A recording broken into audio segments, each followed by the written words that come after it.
Alrighty, assalamu alaikum wa rahmatullahi wa barakatuhu. What's going on, everybody? Welcome back to another special edition, late night edition, because we just did it spontaneously. Because some of you may know of the banter going back on Twitter between some of the Ahmadiyya community and my previous guest, Brother Bashir. But before we get in there, remember, this is also streaming on Brother Bashir's channel, and it's going to be there as well too. So make sure you subscribe. The link is down in the description down below. So make sure you subscribe over to his channel, so that way he can, build his subscriber base and get people to be aware of the information he's putting out there. Another quick, just reminder, we've got a new feature, the membership feature. So if you want to join and access exclusive content, make sure that you do become a member, or you can go to Patreon as well. Links for those are down below. And we also have the super chat function. If you want to get recognized in the chat, just make sure that you use that function as well too. With all that boring stuff aside, assalamu alaikum and welcome back, Brother Bashir. How are you doing tonight? Walaikum salam, brother. Walaikum salam. Just trying to fight off all the Ahmadis who want me dead, brother. They want me dead. Yeah, by the way, that's kind of why I put that picture in my as my thumbnail, because I was there was a man by the name of Fakhruddin, and he was apparently the first ex-Ahmadi killed because he essentially was displeased with some of the things that were happening, and he became a vocal critic of Mirza Ghulam and his family. And I believe that's what happened. And then some overzealous person, I think Abdul Karim or Abdul Kalim, one of the two, I forgot the name, he went out and basically stabbed the guy out of rage.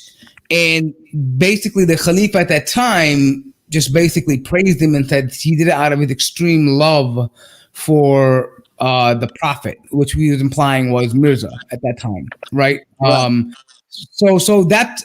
This episode is in honor of that guy who was unjustly murdered in broad daylight. And there's actually a picture of the man on his deathbed, believe it or not, like just before he passed. There's a picture of. Now, did he become a Muslim, or was he a Lahori Ahmadi? Because I know that some of the Lahori Ahmadis, they quote him as well too. Was he a Lahori Ahmadi? Is that what he became?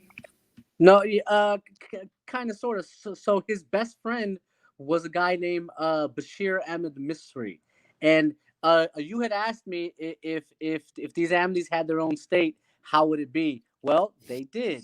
They had Qadian, and Qadian was ruled with an iron fist by the Khalifa. In 1937, the Khalifa was accused of sexual immorality. It wasn't the first time. Back when he was a kid, at 17 years old, he was accused of a similar thing while his dad, the Messiah, was still alive. So this guy, Bashir Ahmed Misri, and his friend, Fakhruddin Multani, they find out about a homosexual ring in Qadian where the Khalifa has these boyfriends, etc. It's nasty. It's so they start openly complaining about it and letting everyone know what the story is. This guy's dad, Bashir Ahmed Misri, he ended up becoming a Sunni Muslim, alhamdulillah, at the Woking in London. He was the imam at the Woking Mosque in London for the Lahori Ahmadis. He became a Lahori Ahmadi. His dad became a Lahori Ahmadi. I don't think, you know what, let me correct myself. I don't think Bashir Ahmed Misri ever became Lahori, but he might have flew under the radar. So they made him the imam at Woking in the UK, and he turned on him. And he gave that mosque into the hands of Sunni Muslims. And the Lahori Ahmadis were damaged forever. That was their headquarters. Oh, wow. So he took headquarters and he put like a Sunni imam in charge over there? Exactly, because the Woking Masjid in the UK was managed by a trust. Well, everyone who was in the committee was a Lahori Ahmadi until the late 1960s. And Bashir Ahmed Misri showed up, and then he found a loophole, and he figured out a way to hand it over to the Sunni community, because the Sunni community had a huge problem. They're like, because that was the only mosque in London for a long time, in like the London area, that mosque and the Qadiani mosque. Is that ironic, brother? Yeah, and but I mean, so is that because of like the relationship that the Qadianis had with the British government, that they were allowed to like actually come to the UK very early on and kind of get foothold in London? Is that related to that relationship between them? Right, right. So and it wasn't just the UK. Remember, they got access to Germany. They got access to America in 1920. Qasim Rashid says all these guys say is they claim to be the oldest American Muslim association in the history of America, which it's not actually true because Noble Drew Ali had already started his movement.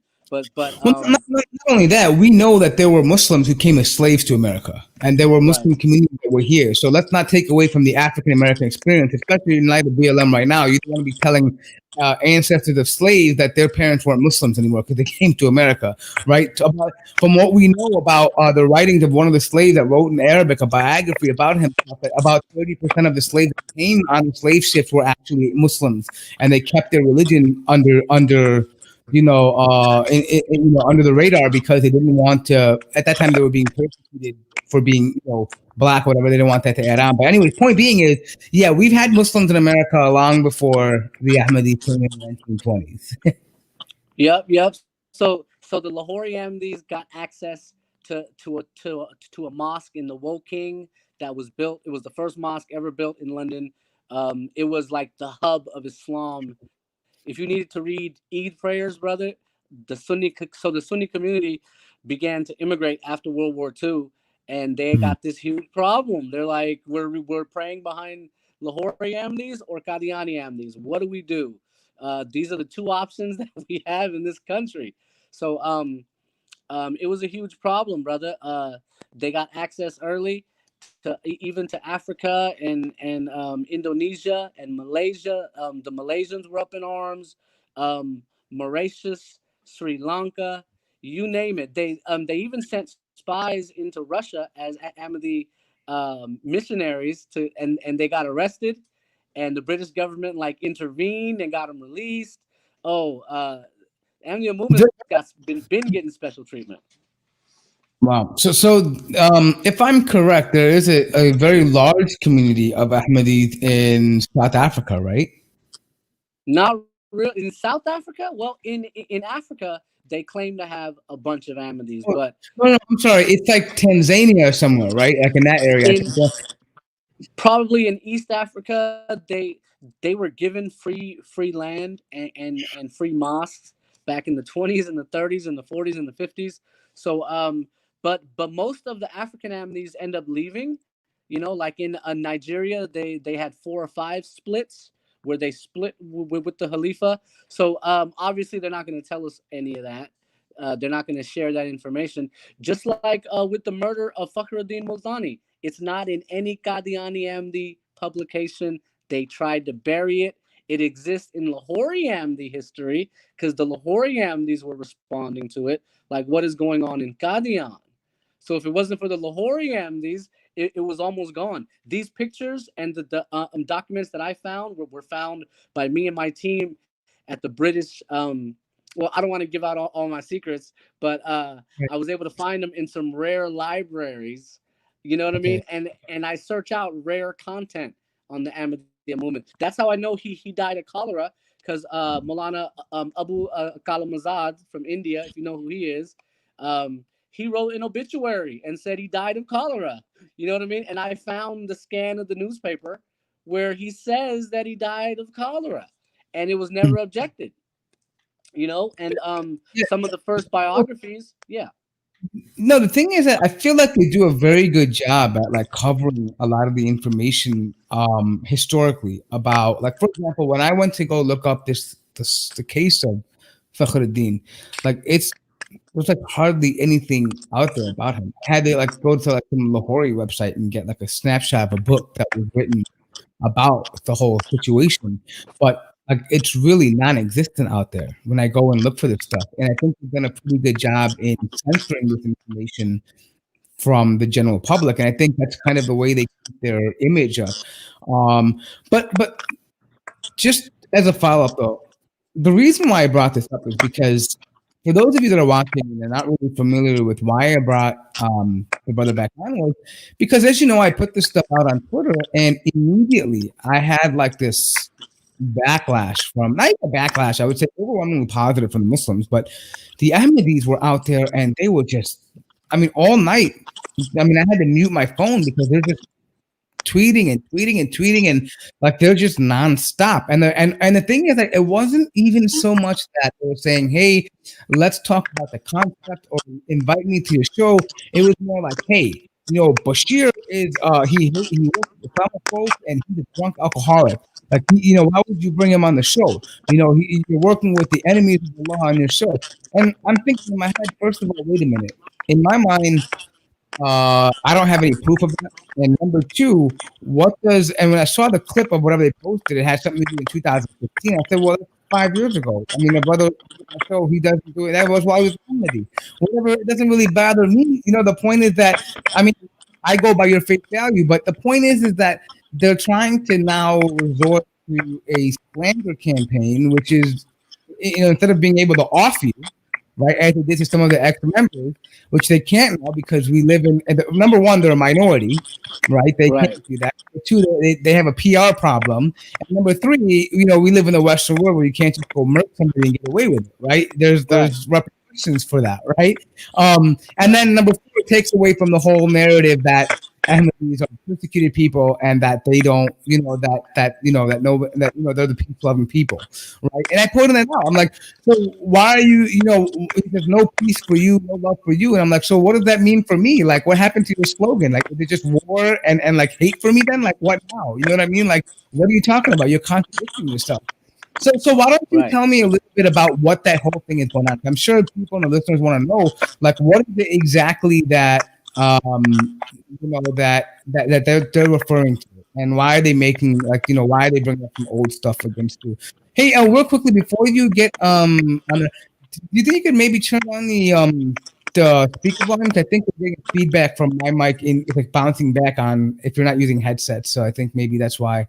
Yeah, I think that's a little better. That's good. All right, go ahead. You can answer the question now. Yeah, and I'm hearing the static too. I just muted myself. I unmuted. I think we're fine now.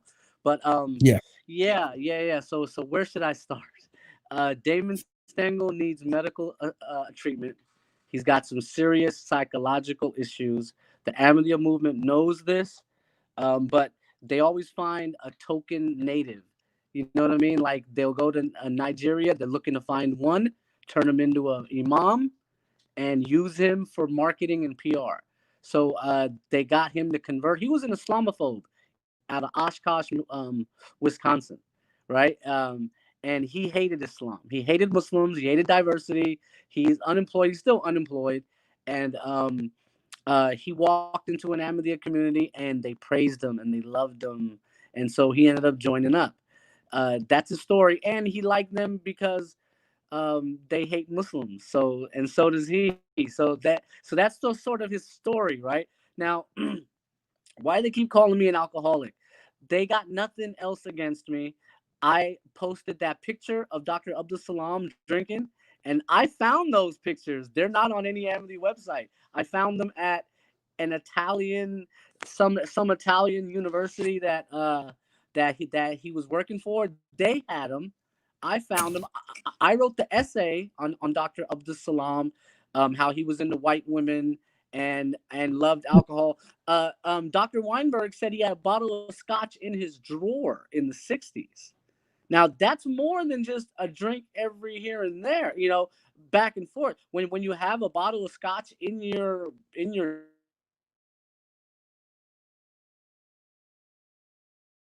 Oops, I think some serious stuff right there. So, and then I proved that Mirza lied about his opium use. So this Hey, they're brother, using I against think me, we need to. I got to pause. and it's ridiculous. It's ridiculous. So then when we asked them, what about Dr. Abdul Salam? And then they deny it. And in fact, Hey, brother, I had a can family you hold on for member a second? make 7 videos attacking my person, and he used to be a local Jamaat president. He said I'm a fake Muslim. So that's what they say about all of us. We just had another guy Muhammad Yahya Khan come on the Zaytun FM show. Some lady from Rabwa quit Ahmadiyya. I think she's agnostic. I don't know. Like, we don't ask people. Like, we're just happy to get them out of there, and then, you know, Allah will guide them if Allah chooses to guide them, right? So Hey, brother, I think your this, voice is. I they think your said, voice is why up are a you little guys bit supporting right this now. lady? She's making Hey, I think. accusations of sexual abuse from Rabwa. You know, they're like, she's an atheist. Why do you believe her? Etc. So they've attacked all of us. They attacked AK Sheikh. They attacked Akbar Chaudhry. There's a guy, Razi Kudrat, who has attacked all the imams who ever spoke out about Ahmadiyya. He's got a roast video of Muhammad Hijab. He's got a roast video of, you name it, brother. If anyone spoke out about them, and he's there, so they don't do the dirty work. The Ahmadi Murabbis and the community, they don't do it officially. They get these guys to do it, like Razi Kudarat and Damon Stengel, to do the dirty work. Just like they killed Fakhruddin Multani. There was no witness. There was one witness who was a Sikh, who they threatened him with death. He still went to court and said he saw it, and that was what convicted him. And then the Khalifa said the janaza prayer as out of respect. You know, the Khalifa doesn't grace the funeral prayer that often. You know what I mean? So Right. this is what they do. This is what Mirza Ghulam Ahmad taught them to do. In fact, there was a Hindu guy named Lekhram, who he had a Mobila challenge again, a death challenge. He said, so Mirza Ghulam Ahmad would say, oh, you have a problem with me? You're going to die in 15 months. Okay. Oh, you're going to die, not the regular way. Someone's going to kill you. So this guy, Lekhram, was murdered. It's a mysterious murder. And then I did the research. You know, it's ironic he died in front of an Ahmadi. The same guy who says he saw a Mirza Ghulam Ahmad sitting on a wooden toilet minutes before he died. So remember, they had to put him on that toilet. They didn't have the bedpan that they could just put it underneath him. They had to physically get him up and move him over to the wooden toilet because of the technology. So that same doctor says he was working at the Mayo Hospital in Lahore when Lekhram came in there, and he had 2 stab wounds, but he was still alive. So And then he you made a think that he mockery of him. often? Wait, you think that he often, Oh, pretty much? I can't hear you, brother. I think you're muted. Oh, I think you need to hold on. I think you need to rejoin. Can you hear me now? Is that good? Still can't hear you, brother. Yeah, I think you might need to rejoin the stream. Hold on, let me just put this in the. I think you might need to. Yeah. I think you have to rejoin the stream. I think you got to rejoin the stream. I don't know. All right, Let me brother. see. I'm on my phone, so I'm gonna log in from my PC. I'll be right back. Okay. All right, so we'll just wait for him to come back. Sorry about that, guys. We were having some technical difficulties on his phone. So for those of you that are joining in, welcome everybody. By the way, welcome everyone. Nas, Maccabir, welcome Wafa's Craft. Let me. We'll get to some of these questions, inshallah, right when he gets back in. Sorry, I think we had some technical difficulties. How is the sound volume now? Is this better for you guys? Because I know that it was kind of crackling a little earlier. So I think we'll go ahead and get that. But just so you guys know, we did this stream. Why? Because well, first of all, because I'm getting a lot of pushback from the Ahmadis on Twitter. All right. Can you hear me now? Absolutely. All right, welcome back. Yeah, are you back on the PC or are you on the phone? I'm on my phone. I couldn't find the link, but yeah, this will be fine. Okay. Where were we? Well, I mean, I heard everything you said. Well, we were talking about the guy Lekhram. So, do you think that this Ahmadi guy who was a doctor at Mayo Hospital, you think he offed this Hindu guy? Well, I don't know what to think. I posted the data. I mean, he's in the emergency room. He's the only doctor there.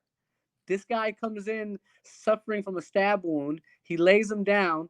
He could off him easily. He's the only doctor there, and I think they said some other doctor came later, but he wrote a secret letter to Mirza Ghulam Ahmad at Qadian, and he said how Lekhram on his deathbed was saying, Mirza ji, oh Mirza ji, please help me, because the doctor was also named Mirza. So he made a mockery of that, and he personally wrote a letter and told Mirza Ghulam Ahmad exactly what happened. And they never spoke about this ever again. It came out in 1923 when so the doctor, he ends up becoming a Lahori Ahmadi. You see what I mean? Oh, He wow. didn't join the Qadiani. So after the incident of Lekhram, a month later, some other guy shows up to Dr. Clark, who was a Christian that and Mirza Ghulam Ahmad had a debate with. He didn't have a debate with him. He had a debate with a guy named Atam, and he was there. Well, Mirza Ghulam Ahmad wanted everyone dead who was there. So this guy shows up, and he says, Mirza Ghulam Ahmad sent me to kill you. And the doctor's like, oh my God, like what? So he calls the cops. He immediately files a case. He goes, this guy just comes in here. You know, white people don't play, bro. They say, where's the police officer? What's going on here? Like, they don't play. Like, yeah, like somebody just tried to kill me. Well, what he didn't understand is Mirza Ghulam Ahmad's untouchable. You're not going to get him convicted. You know, and this was under British India, right? So obviously he had to be with the British Indian government at that time. So, like the likelihood of him getting in trouble would be very slim, essentially. Right. Yeah. So Mirza Ghulam Ahmad ends up beating the case. So here's what would happen. They'd bring in a British military officer to be a judge. Right, and then he would rule on any case. So it's all corrupt. Like, what are we talking about? You know, so thinking about this, like in modern terms, Mirza Ghulam Ahmad was a gangster. I mean, he was a straight up. He was a boss. I mean, he was having people offed. He had people on payroll. I mean, he was making moves in British India, and that kind of makes sense as to why he didn't really want. Why they passed a fatwa in his fatwa not to rebel against the Indian British government, right? Because apparently that would be a threat to his security, like to his comfort, right? If you did that, right? Because a whole lot of people were, were benefiting by being cozy with the crown, right? They were able to get their businesses, they can get education, access to certain privileges, and I'm going to go out on a limb here and assume that Mirza Ghulam Ahmad was one of these people that was on the receiving end of those special privileges, and I'm sure that the British government, in their strategy of divide and conquer, was certainly using his ideology to, number one, ease down the tension and hatred towards the British government, because there's a lot of resentment towards the British government after 200 years of oppressive rule, famines, looting, all these things, and then number two, I believe that they were also spies for them. Right, they were able, because they looked like the common population, they could blend in, they spoke the language, and they had a motive, right? So what better people to make as informants among your own community? And that kind of translates to today in America today. It's happening. Right. So here's my example for that. When I was in the U.S. Air Force and 9/11 happened, they asked me to be a translator because I had written that I know some Punjabi Urdu, right? And I was like, heck no, I'm not doing it. So I remember walking in the captain's office, and I was like, Captain, I barely speak English. My English is Ebonics. Like, these guys don't even understand me. I don't know it. And he knew I was lying. But I'm not an interrogator. I'm not a snitch. So I'm not going to do that, no matter how much more the pay is. And they were offering me back then, like 6 figures. And I was like, nope. Believe me, I know. When I was traveling around the world, I got offers from, DOD contractor where they were willing to pay $200,000 for an Arabic translator. Like, basically, and it was not even like being in the field. It was like just listening to these tapes. Like that's pretty much what they wanted you to do. And you know, at the core of it, man, it's just grimy. You know, anyone with a little bit of honor, you know, is going to be like, hey, wait a minute. You know, this is not just like, it's not like it's guaranteed information from somebody. It's just random people's phone calls, communications, people's personal stuff, right? That's something that's a line for me, right? Because, you know, in Islam, we value privacy. Like, you know, no government can come into your home and find out what you're doing. It's only about the public. Whatever you do privately is between you and God, right? And that kind of goes into my next thing too, where they're trying to character assassinate you and not really worry about the argument and say, oh, look what his brother's saying about him. Look at his, you know, there's pictures of him, or I mean, there was a video of him talking about this, or look at that hashtag he put out, you know, come, you know, get drunk, or what, all these things. And I'm like, let's say all of that is true, right? Let's say that, you know, God forbid, let's say you're a raging alcoholic, whatever, who cares, right? Okay. Point being is, what, from an argument perspective, what does your character have to do with the information? Is the information accurate or is it false? And once you can prove it false, then you can go into, well, you know, the reason why he did, well, look at it, look at his character. You can then go after him if you want to, but first at least tackle the argument, right? Because, you know, I get it. In the modern world, we're not in a formal debate. You don't have to worry about ad hominems and all this stuff. But at the very least, why don't you deal, because, you know, that guy you're talking about, that crazy, you know, the radical, whatever, who became Ahmadi, Damon, yeah. He just comes in the video, in the live stream, doesn't even comment about anything we're talking about. If you look on, that's how he first brought attention, is that he put a comment saying, oh, look, he's a drunkard. Like, just not even addressing the things. And I think, like, so just for the Twitter community, and since they're arguing, like, like, let me just pull something up here. Like some of my Twitter feeds, like, they're saying that, watch, I'll give you an example. Oh, he never said he didn't drink. He didn't say that he doesn't drink anymore. And I'm like, okay, well, I asked you on the show and you said yes. So for this individual, hold on, let me just pull up this tweet, because he's just kind of like, I don't know. Anyways, why don't you just for the clarification of the whole you know, Twitter community, let me ask you directly. All right, are you an alcoholic? Do you drink alcohol on a regular basis? Like, are you some kind of drunkard that always wants people to get drunk with you? No, man, I don't do any of that stuff. I don't drink alcohol, wine, beer. I guess there's like different categories, man. I'm an athlete type of dude. You know what I mean? I eat salads all day, man. Look, I'm into running. You eat salad. It's haram. Wait, watch, they're gonna say he eats bacon salad. He has bacon bits on his salad. They're gonna start saying something like this too now. So why don't you clarify and say you don't have bacon bits on your salad either, just so they know they can't make some salad. Hey, look, my salad comes from a halal place. You know what I mean? And check this out: Ahmadis don't eat halal. So when I was growing up, we would eat at KFC. We would eat at Taco Bell. It was nothing. I was never told that eating beef or chicken at a fast food place was ever a problem. It never happened. Once I became a Muslim about 3-4 years ago, I learned, hey, you can't do that. So I found the halal. There's so many in the Bay Area. You have no reason to go and eat anywhere else. You know what I mean? So yeah. I mean, no, that's very interesting to me, though. Wait, that's very interesting to me, though. So they don't teach you to eat like the biha halal meat. Like, you don't have to worry about eating, like, I mean, like, you could just go walk into, like, I don't know, like a Chinese joint and eat meat from, like, some kind of pagan. You could go eat meat from them. They don't care, brother. My dad, we had a tire shop. The gas station next door would have those burgers, those the ones that you could warm up little man. in the microwave. Yeah. Right. And I didn't even eat burgers, but you know, I had another brother who would eat like it was nothing, bro. It was nothing. It's not a big deal. So I'd say that part of it, I had to learn. But as far as the alcohol, I don't even smoke, brother. I'm trying to live till I'm, you know, like I'm trying to be a runner till I'm 80, 90 years old.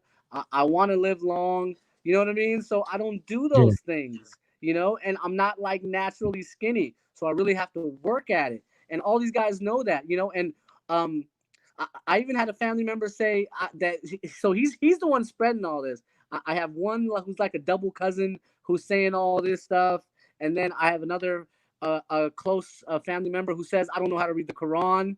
You know, but then he'll praise Damon Stengel's Quran. Damon Stengel cannot read the Quran. It's bad. If you ever No, but wait hear a it, minute. I forget about Damon. I mean, look, he's probably some average white guy. And I'm like, okay, fine. You know, maybe you're a layman.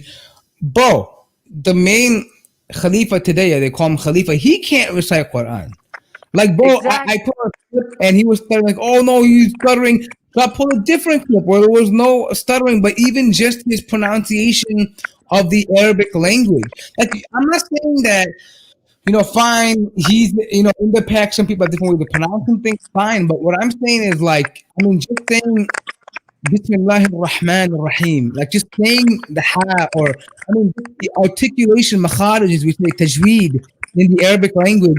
Like you would think the Khilafa, the Imam, like the leader of the community, the one who gives religious, verdicts to you, edicts and things like that, he should at least be able to pronounce Arabic, right? I mean, like, come on, man. Like, and you can't. There's no way you can criticize somebody for not being able to read Arabic when your head honcho. You know, he can't read Arabic either. I mean, he doesn't know how to pronounce these things very well. Let's just be honest for a moment, right? So that whole argument is, and let's say you don't know how to read the Quran properly, bro. There are tons of people. There are Arabs who can't even read the Quran properly. That doesn't negate the argument. And what does that have to do with the fact that you're reading stuff in plain English? Like this stuff you're bringing out is not something in Arabic. I mean, do you read Urdu, by the way? I can read Urdu just a little slower than like Okay. 10th grader and high. You know what I mean? Like I'm not collegiate. Okay, no, I'm just wondering, no, because I noticed there were some Urdu clippings on like your blog. So I was just wondering maybe if you were doing the research yourself. And that's fine if you don't. But what I'm saying is, a lot of these people, they don't read that either, right? Like, I mean, and here's also, speaking of that, here's the funny thing. I saw some black dude who became a believer, I guess, or a convert to Ahmadiyya, and it's funny to me that the dude is speaking Urdu, but he doesn't know Arabic. Like, why would you study Urdu out of all the languages that you can learn when you become a Muslim? You want to learn Arabic, right? Like, why are you speaking Urdu, bro? Like, why did you take the time to speak Urdu and not learn Arabic? And maybe he does. Bro, I used to have this huge problem in the Ahmadiyya mosque. These guys would just talk in Urdu, and I'd say, "Why are you promoting Urdu words? We all need to learn Arabic." So my family member, who's real close, who's spreading all this, that I can't read the Quran. We presented all this to him. What about your Khalifa? He says, "No, my Khalifa is Arabic is perfect." He's in denial. He cannot admit to it. They just cannot. Their imams are terrible, brother. When I went to a mosque and I heard the Arabic tajweed from the imam, I was like, "Where am I?" Because I never heard it that good. It was always terrible. So let me who's the name of that guy on Twitter you're saying that's posting all these refutation videos? What was the name of that guy you said? I forgot. You mentioned him on Twitter. Not Damon. Razi Kudrat and his website and YouTube channel is Ahmadi Answers. Okay, so there's another guy that has like this. I think it's not him, but he quotes him a lot. Where he's making these videos with like the green screen behind him, and he's got like the little verses and hadith. Look here, point there. I don't know.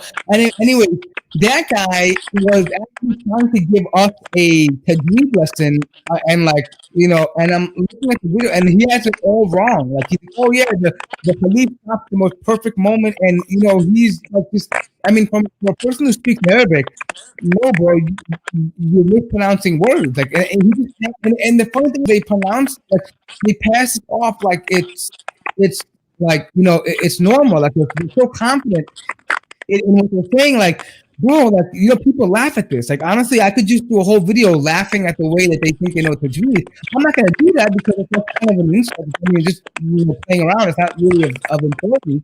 There are plenty of Muslims out there who don't speak Arabic and they still believe in Islam. I don't believe that you have to be the best in Arabic, but when you claim to be like our Imam Mirza, he was he wrote the best tafsir in English. He did, or in Arabic, he has the best one. No one can challenge him, bro. Honestly, an Arabic speaker wouldn't even take what you're saying seriously. The fact that you don't know the difference between khatam and khatam. I mean, these basic simple things that you talk about, you don't know the difference of. Right. But so I mean, it all starts with Mirza Ghulam Ahmad. He didn't know Arabic, so he made up a story, and says that God taught him Arabic in one night. Yeah. He says his God taught him 40,000 roots of the Arabic language in one night and made him a scholar of Arabic. So that's Wow. where it all starts. That's where it all starts with Mirza Ghulam Ahmad. He didn't know it. He never led no prayers. His Arabic came with a Punjabi accent. It was bad and terrible. Um, so all of his sons and his grandsons all had the same problem. They've never made it a big deal. They're imams. There's an Irish imam, Ibrahim Noonan, who I beefed with, and he was part of the same group who calls me alcoholic and etc. etc. He can't pronounce a like there's a roast video of him not being able to pronounce a gharil magdube or something. Because he rolled the R. You know what I mean? And look, brother, these are their Uh, imams. You know what I mean? yeah. You know, so And, so and, my and, family and yeah. member. Right. Go ahead. Oh, okay. So I was saying, my family member, his tajweed is terrible, and he challenged me. And now he's challenging another ex Amity to a pronunciation contest or something like that. It's like, dude, you gotta stop. You really, but it's their competitive nature that gets them in trouble. You know what I mean? And you know, there are a lot of fights at Amity Youth events because a lot of the Ahmadis get overzealous and over competitive. And this guy Damon has admitted to being overly competitive. And brother, that's not Islam. In Islam, you're not supposed to be like that. Muhammad Ali, the famous boxer, when he was with the nation, he called himself the greatest. When he became a Sunni, he never did. He learned you're not supposed to do that. So, and remember, the Nation of Islam, they were invented out of Ahmadiyya. They read Ahmadiyya Qurans and invented their own ideology. So they don't have good Arabic to tweet either. Yeah, why don't you take a look at this question by Abdul Ghani? Why did anyone follow the Mirza guy? Was he the head of his village? So is Qadian the area he was born in? I'm assuming. So was he an influential figure, or his family influential in Qadian? Fakhruddin Multani. No, no, no, no. They're talking about why did anyone follow the Mirza Ghulam Ahmad thing? If you can see the question at the bottom, they want to know, was Mirza Ghulam Ahmad, was he like a leader in Qadian? Like before he started this movement, was his family prominent? Like why were people inclined to follow a guy that seems so obscure and like just completely out of his mind about like, I mean, if I saw somebody calling himself, Mary, and then pregnant Mary, and then the child of Mary all at the same time, I get a headache just by the triunion nonsense of the Trinity. Like this is just a whole different level. This is like different angles, right? So I would be like, yo, this guy's nuts. You know what I mean? Like he's crazy. So I guess what we're asking is why did people even pay attention to this guy? Was he of Yeah, an yeah. important decade? Or, He was. yeah. Yeah. So he was a tax collector, a zamindar. He came from a zamindar family. He had tax rights over 7 villages that were right next to Qadian. So you need to get in good with the guy who's collecting the tax money. That's A. B. If you were an Ahmadi, the British government would give you a job. Easy, easy. Like now they know how they trust you more than everyone else. So people would just come and join because of the financial situation. Now the British government, you're with them instead of with. Can you imagine what jobs the average Muslim was getting in those days? Nothing, bro. Like you're screwed. You're not going to get any opportunity. There are no jobs. They moved all the factories overseas. Like, now you're a Right, right. consumer. In British India, the Indians were consumers, and that's it. Talking about business, that's why YouTube and Google and all these they don't get access to China because that's 1.2 billion customers or 1.5 billion customers, right? So that's why America can collect so much tax revenue is because we have 300 million consumers, and America is the number one consumer market in the world. And like California is the number one state that's the biggest consumer market in the world. So if you sell anything and you're selling it in America, you're gonna make a lot of money versus selling it in a place like Russia. You see what I mean? So Right. and it doesn't help, and it does help that people splurge and they want to get the new this and the new that, and they don't have the money. So in India, people don't do that. In China, people don't do that. They don't live like, I need to get this purse immediately, or I got to get these shoes. Like the consumerism isn't really there. It's more about survival rather than consumerism. In America and the Western world, we're kind of comfortable and taught, you know what, you need you need new shoes every season. Like you need new boots for the winter, or you need a new iPhone next year because phones get bad. All you gotta do is listen to the music, and the music is telling you got to get all the new stuff if you want to keep up. Right. So that actually drives the U.S. economy and is the reason why our defense budget is so high, because we consume so much and everyone's in debt. But that's a different topic, right? So But let me just kind of segue to a different question. We got this earlier. I was trying to go up and find it. Now, there's always the question is, what are your opinions about the persecution of Ahmadis in Pakistan? Now, I wanted to address this question because I think it's particularly important. Why? Because I think we touched on a little bit earlier in the last episode or the show that we did. And I wanted to get your take because I saw some information on your blog about Now, I'm not denying that there are incidences against the Ahmadi community or Qadiani, whatever, Lahori or not, murders of them. I'm sure there are. I'm not denying the validity of any of those stories. But what I'm saying is that it seems to me that at the same time, some of these stories and numbers have been exaggerated in order to gain sympathy and asylum preferences by the community themselves. And so I wanted you to, number one, talk about a little bit about what your opinion generally is about the persecution of Ahmadis in Pakistan, maybe even largely other places. And then what is what is a broader question is how accurate is that information? Sure. So this is a touchy situation. I feel for all the common Ahmadis in Pakistan, the innocent Ahmadis who are caught up in this whirlwind of the Mirza family. I think the Mirza family doesn't care, and they're throwing Ahmadis under the bus. For example, after 1984, the law was passed. Ahmadis can't have minarets. They can't have the kalama on their mosque, which I'm not saying I agree with, but it's the law, right? They should have went out and changed all that, because the building code, it's like having a building in America, and the state says, the minaret's too high, which is that they do that here in America, right? So they don't comply. So in my opinion, they're throwing common Ahmadis under the bus, and it's so sad. It's these are innocent people. The Lahori Ahmadis have a totally different experience. They don't have all this happening to them. They don't do a dawah as much. So from what I've researched, the persecution is self-generated, and without the persecution, Ahmadiyya has no validity. Like, I even found quotes from the fourth Khalifa where he said the persecution's a blessing. It's given us press. It's given us access. It's given us so much. So he even said, wherever there's persecution, we have growth. But where there isn't persecution, we don't have any growth. For example, in India, there's no growth, because in India, they're considered Muslim.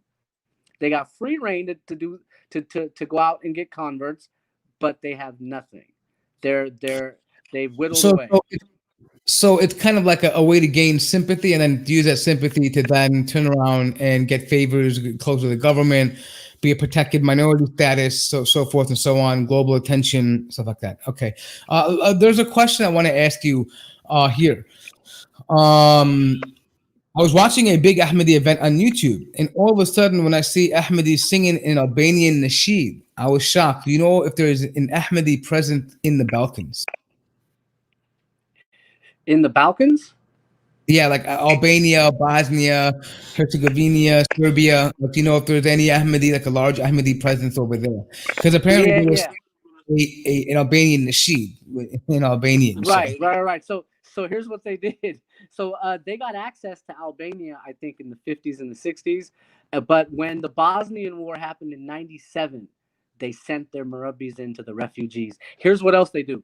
They've targeted the uh, the the Muslims in China, and they want to go help them, but not help them, convert them. They're looking for refugees so they could convert Oh, them the to Uyghurs. Ahmadiyya. Oh, so they want to take the Uyghurs from the Chinese government. Say, hey, we'll take them off your hands, give them to us, and then in the process of doing that, so it's kind of like the prosperity Bible type thing. You come to us and we'll help you. We want to help you, but we'll give you some food. But you gotta learn about us too, essentially, Right. right?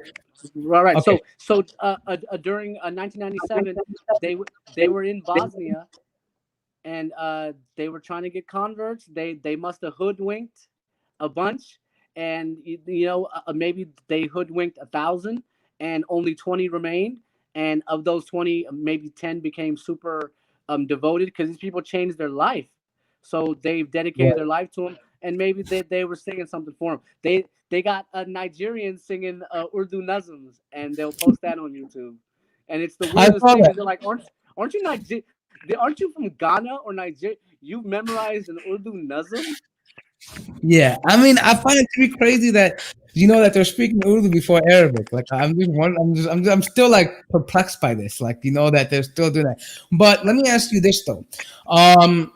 So, by the way, just a quick commentary that's quite interesting, because it's actually the Sunnis that went over to Bosnia and Chechnya to help, them while they were being oppressed. Like, they actually fought to defend those people. And then here comes the Murabbi, you're scooting on in after everything is done. The heavy lifting was done, and they freed the Bosnians and Chechnyan people, along with obviously different coalitions, and they were trying to push this stuff, which is kind of ironic to me. But anyway, so we have a special guest, and I think maybe he got this from the claim. So apparently, there's a guy named Razi Noman. Are you familiar with him? He's saying he claims he can read Quran. He wants me to make you recite Quran live. Now, look, Razi, listen. If you want, you can come on the show. I'll give you a link to you.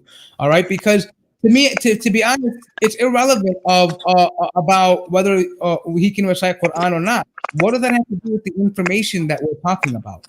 And if you want to answer that question, I'm going to go ahead and put that link right here in the YouTube stream.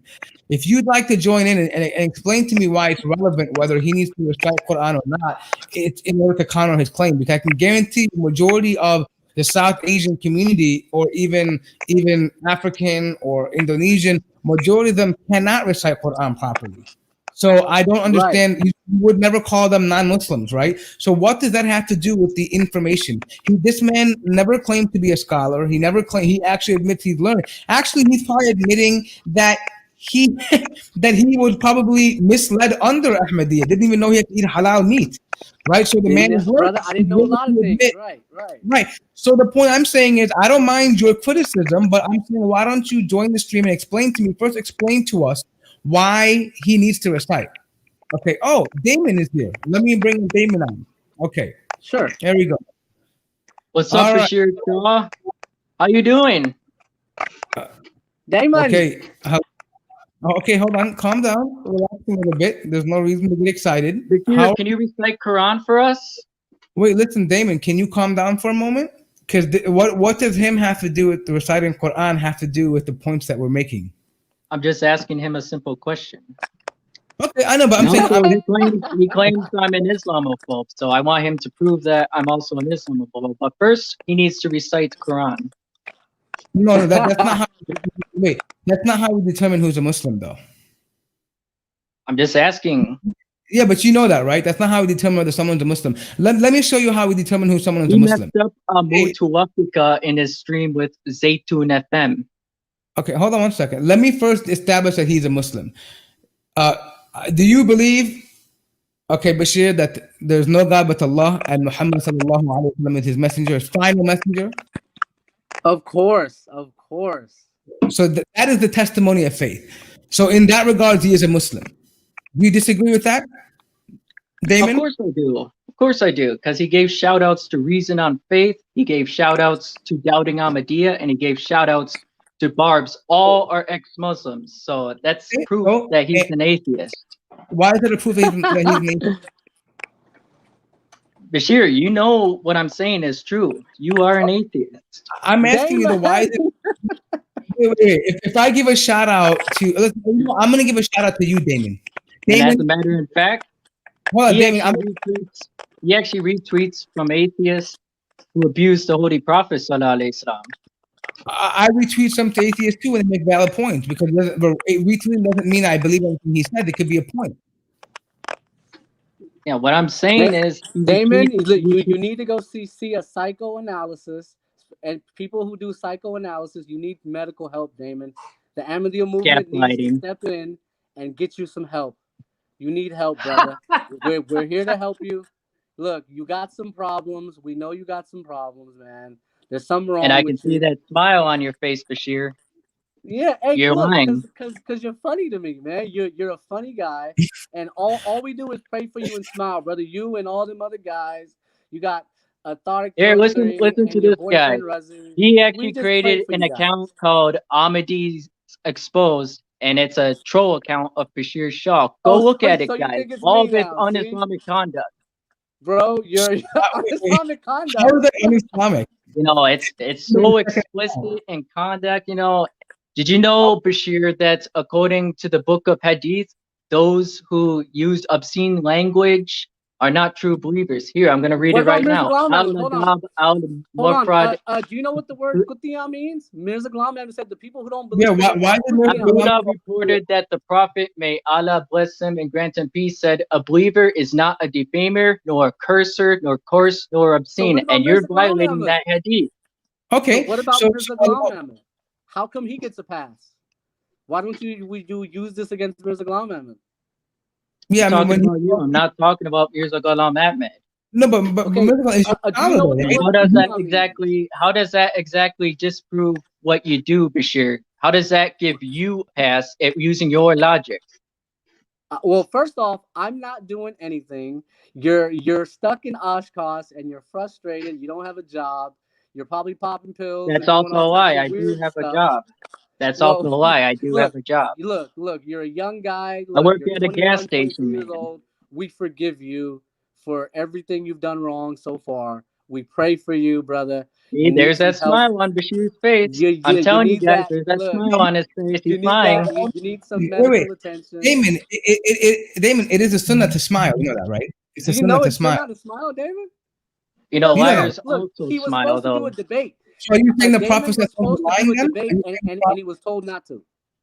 Wait, are you saying the prophet? Go watch my YouTube response to that. It's all there. Are you saying the prophet ﷺ was a liar because he used to smile as an act of charity? Are you saying that? Because I just gave you a hadith. The prophet would smile. I never said that. Well, then you said liars smile too. So you're trying to counter that when I said it's sunnah to smile. You countered that. It's a psychological fact. You don't even know what you're talking about, man. Well, I do actually know what I'm talking about. You just refuted a claim. I brought a hadith and the prophet would smile. It's sunnah to smile, and you said, well, liars smile too. So why are you refuting what I just remember? You should say, yeah, it is a sunnah. Why would you deny that? It's a sunnah, but there's also context. Because Bashir Shah, it's a psychological fact that liars, those who pathologically lie, often smile. Okay, so where in Islam does it say that you're able to judge his heart right now because he smiled? Can you show me anywhere where it shows you that, where you can do that? I'm just telling a fact. How do you know it's a fact, though? Did you open his heart? Why should I explain myself when this is a fact? This is a tendency I see in Bashir Shah. Because the Quran says, "Qul hatu burhanakum in kuntum sadiqin." If you are truthful, bring your evidence. If you claim it's a fact, how do you know that he is a munafiq or he's an atheist? Just look at Bashir's conduct. That's all I'm going to tell you guys. I'm seeing him. What he does. He pathologically lies about people. If that's not enough proof, then you can go observe him for yourself. Try to get to know Bashir Shah. I am trying to hear, but you joined in the stream. I mean, I'm getting to know him the second episode with him. I mean, but I'm saying you came into the stream with guns blazing, and I'm trying to have a conversation, and you're just saying, "What's up? What's up?" Like you're gonna do something, like you're gonna fight him or something. I mean, we're having a conversation. I'm just asking Bashir to recite Quran for us.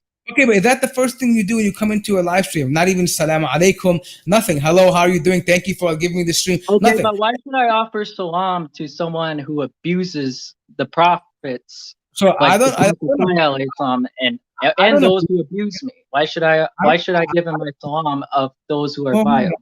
I never abuse you, and I don't abuse the Prophet Sallallahu Alaihi Wasallam. I I'm love talking somebody. about Bashir, Yes, but I'm here too, right? because he has an account on Twitter called Ahmadis Exposed, and it's Bashir himself. Bashir, is it you? But I'm Is talking it you, about Bashir? Is Ahmadis Exposed you? I'm talking about me, Come bro. on, man. Say it. Come on.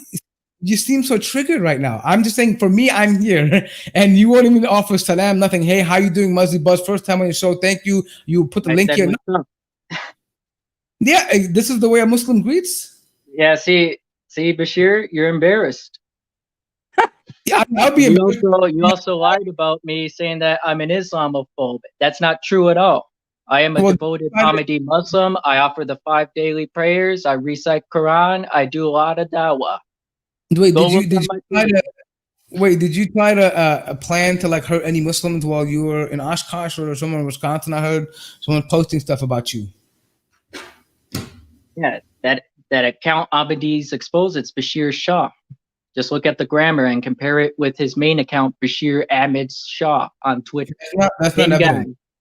That's not evidence. He's embarrassed right now, and it's true. No, but that's not Why evidence. you mad, Damon? Damon, why you so mad, dude? It's not evidence. I just offered the proof, guys. Well, let me show you how this is. You know, Razi Noman is typing the same things you're saying, so you must be the same person because he's saying recite Quran and you're saying the same thing, so you must be the same person. So you're exposed now. That's the kind of logic. To Razi Noman right now on Twitter. Yeah, you could be typing with two different devices. How do I know? I mean, you're typing the same thing and talking the same way. Just look at the differences between his grammar and my grammar. Yeah, I can't tell. You're speaking, he's typing. So, I mean, I could say you're the same people. Do you see where this logic goes? Like, it's not very logical to say that because you think they have the same type of grammar, they talk the same way. It's not him. Why don't you just ask him, hey, are you that person? Let him answer. Just look at the two accounts and compare. But why not just ask him like in front of you? You know, Bashir Shah is very well known among the internet of us Ahmadis. Yeah, so they all hate me. The only reason why you're saying I don't have proof is because you don't know who he is. Well, I'm saying instead of you making accusations, I'm asking you, why don't you ask him right now in front of him if that account belongs to him or not and see what his response is? It is him. So how do you know? Did you ask? Because I'm talking, because I was DMing with him. I'm saying ask him right now. He's in front of you. You can ask me, Damon. He can say the proof on the screen. I'm saying you can ask him the question. Come on if he ever wants to. So I don't know why you want to ask the man a question. I mean, hey, let me ask you, Bashir. I'll do it for you, okay? Because I'll be the man. Is that account? I don't know what that is. Is that your account? Not at all, no, man. I got one Twitter account, Bashir A. Shaw. It's the only one I have. Ahmadis Exposed is Bashir Shah. Ahmadis Exposed is Bashir Shah. Same grammar. Look, Bashir Shah often retweets from people who comment with, and so does Ahmadis. You need help. I don't understand why you're talking over him. I'm asking him a question that you couldn't ask him, and now he's answering. And instead of him being able to respond, you're talking over him. He's lying. No, but that shows to me that you are lying because you won't let the man respond for himself. I'm telling the truth. I don't know you're telling the truth. I'm asking a question. You can't give me evidence. My only goal is to give the truth and let people decide. Yeah, but truth requires evidence, as the Quran mentions. The evidence is all there. Go look at it. No, I'm saying, what is the evidence that account belongs to him? Or what is the evidence that he drinks alcohol today? I just gave the proofs. No, you didn't. That's not evidence. There are plenty of people that type of make. It is evidence. The only reason why you say that is so you look good to your audience. I don't need to look good in front of you. You're an Ahmadi to me, bro. Your crowd means nothing to me. I said to your audience who don't know who Bashir Shah is. Yeah, but my audience will trust me over you every day. I'm just saying, like they don't need to worry about you. They follow you and don't know about Ahmadiyya. I'm saying they can go research what they want to do. I'm saying we're learning about Ahmadiyya right now. I mean, just by the whole accusation, we're learning what we need to know about it. The aggressive behavior. This is what I encourage the audience to do. Go read the books of the Constitution Islam for yourselves and determine truth from falsehood. You know, whether Okay. I'm being Is it truthful love or for all, whether hatred he's for none? being truthful. Wait, how about this? How about this? How about we talk about some of the core elements of Ahmadiyya right now, and we get between you and Bashir, since you guys were both have experience to it, and I'm decently knowledgeable in religion, so I can very comment from the Sunni side, and let's have a discussion about rather than saying, "Hey, you're that person," or "You're a drunk," or "You're." I mean, why do all that? Why don't we just talk about the issue at hand? Are you willing to do that, Damon, or do you need to get permission for that? No, I'm not willing to do that at all. I've only come here. No, he's got to get permission. Look, he's got to go No, ask. I'm saying, Okay, I mean, like, I'm I wasn't. alcoholic. Hold on. Can I talk about anything else? I'm not trying to be condescending. I mean, I know that that's a thing. I'm trying to respect your religion. Apparently, you need to have permission. So I'm wondering if you have it or not. Because if you don't, I don't want to put you in a, get you Because kicked out. I only talk about what I know of. That's it. Because not every allegation I am informed of. So you don't know Ahmadiyya. Anyway, Then? You talk about Bashir, Ahmadiyya. can you recite Quran? What does that have to do with anything? Bashir, please recite Quran. Damon. I'll You're making recite a fool out Quran. of I'll yourself, recite Damon. Quran. Okay, but what does that have to do with anything? You know that. Let me give you. Asking him to recite Quran. What did that? Why? I mean, why don't you just? Why don't you? I mean, He messed up Abu Tuwafika during his interview so with how- Zaytun FM. but I'm saying, what did that have to do with anything? Because Bashir's a liar. He thinks he over exaggerates what he does. He says he recites Arabic and Urdu. No, he doesn't. So well, okay, That's he an never outright said lie. he speaks Arabic and Give me a Urdu. break, man. He said he can. He said he just. I just asked him, "Why are you lying, sir?" I asked him right now, "Do you read Urdu?" He said maybe at a 10th grade level. He admitted that his Yeah, Urdu is. I was there during the stream. I watched it, and Bashir, So how is that a lie? You can't even read Urdu. Wait, Now if recite Quran, please. grade level, when did he say he? One verse from the Quran, Bashir. That's all I'm asking. One verse. He did it on my other stream. One verse. But he did it on my other stream. He went and said, "Inna a'tayna kal-kawthar." He said, I already did. I already did. He did it. I mean, recite Quran, Bashir. Do it. He just saying, okay, just recite the ayah you did in the a'tayna kal-kawthar. You said it last time, right? So just do it again. You know what? I'm gonna give you a few, Damon, just to disprove you and show how. Pull a Quran and prove it. Read the Arabic script on it. Share your. Look, you don't believe in love for all, hatred for none. It's all a lie. You're an Islamophobe, and I'll do it for you anyways. That's a lie. I am not an Islamophobe. And as a matter of fact, Bashir, you retweet from ex-Muslims. I'm about to say what you're begging for me to say. So keep it down for a little bit. So look, A'udhu billahi minash shaitanir rajim. A'udhu billahi minash shaitanir rajim. Bismillahir rahmanir rahim. Inna atayna kal kawthar.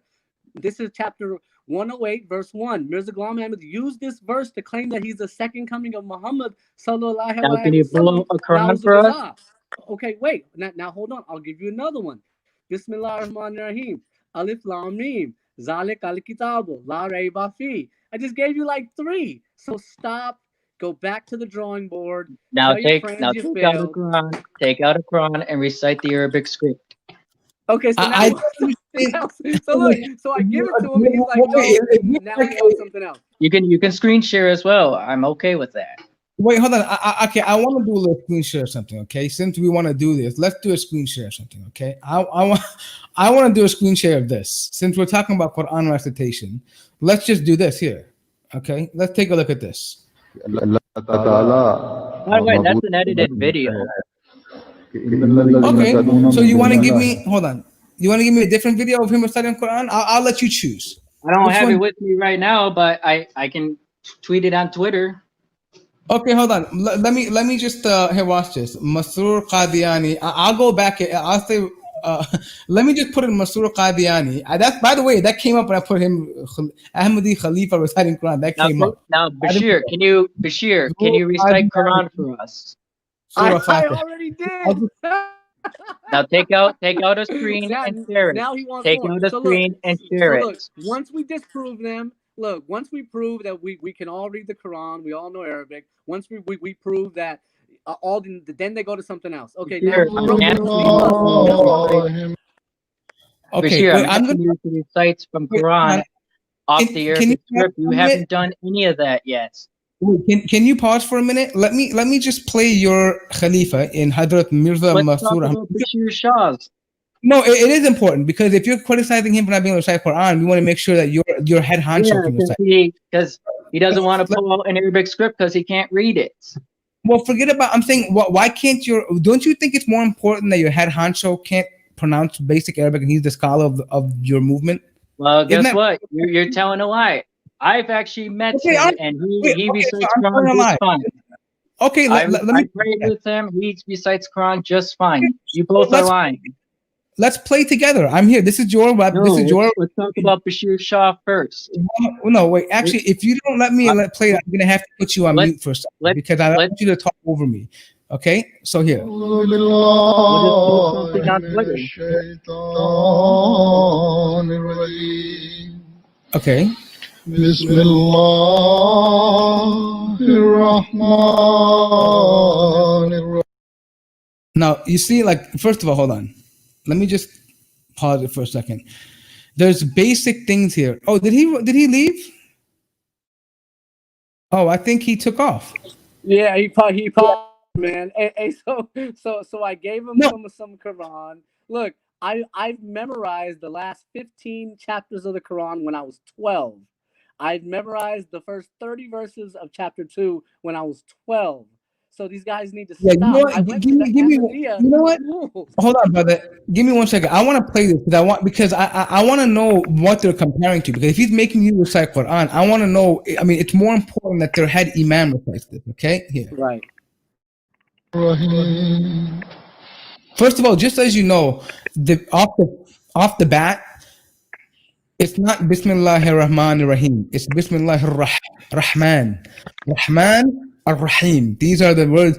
Not saying the ha is, I mean, this is basic. I'm not saying every single Arabic or person is perfect in Arabic, but when you are the leader of an Ahmadi, of a movement, a Khalif, yani the Imam, al-Imamah, where you lead prayer, you are in charge of the people, you should be able to recite basic Quran.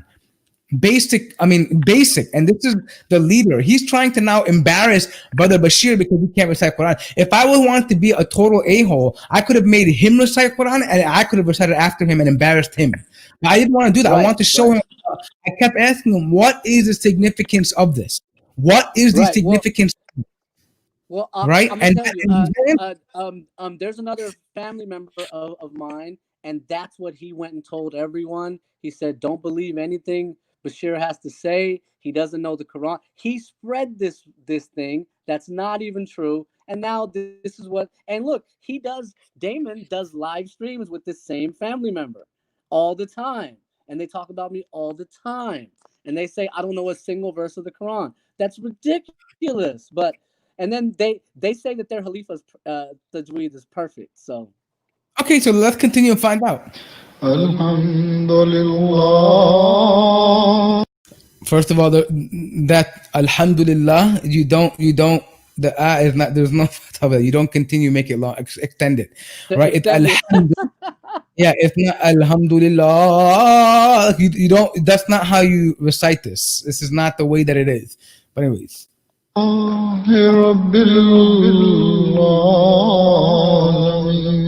Okay, alam and alam are two different words. Alhamdulillah, alhamdulillahi rabbil alameen. Now, within the first verse, I'm saying the man could not recite. Now, I'm not mocking Quran. I'm correcting his recitation.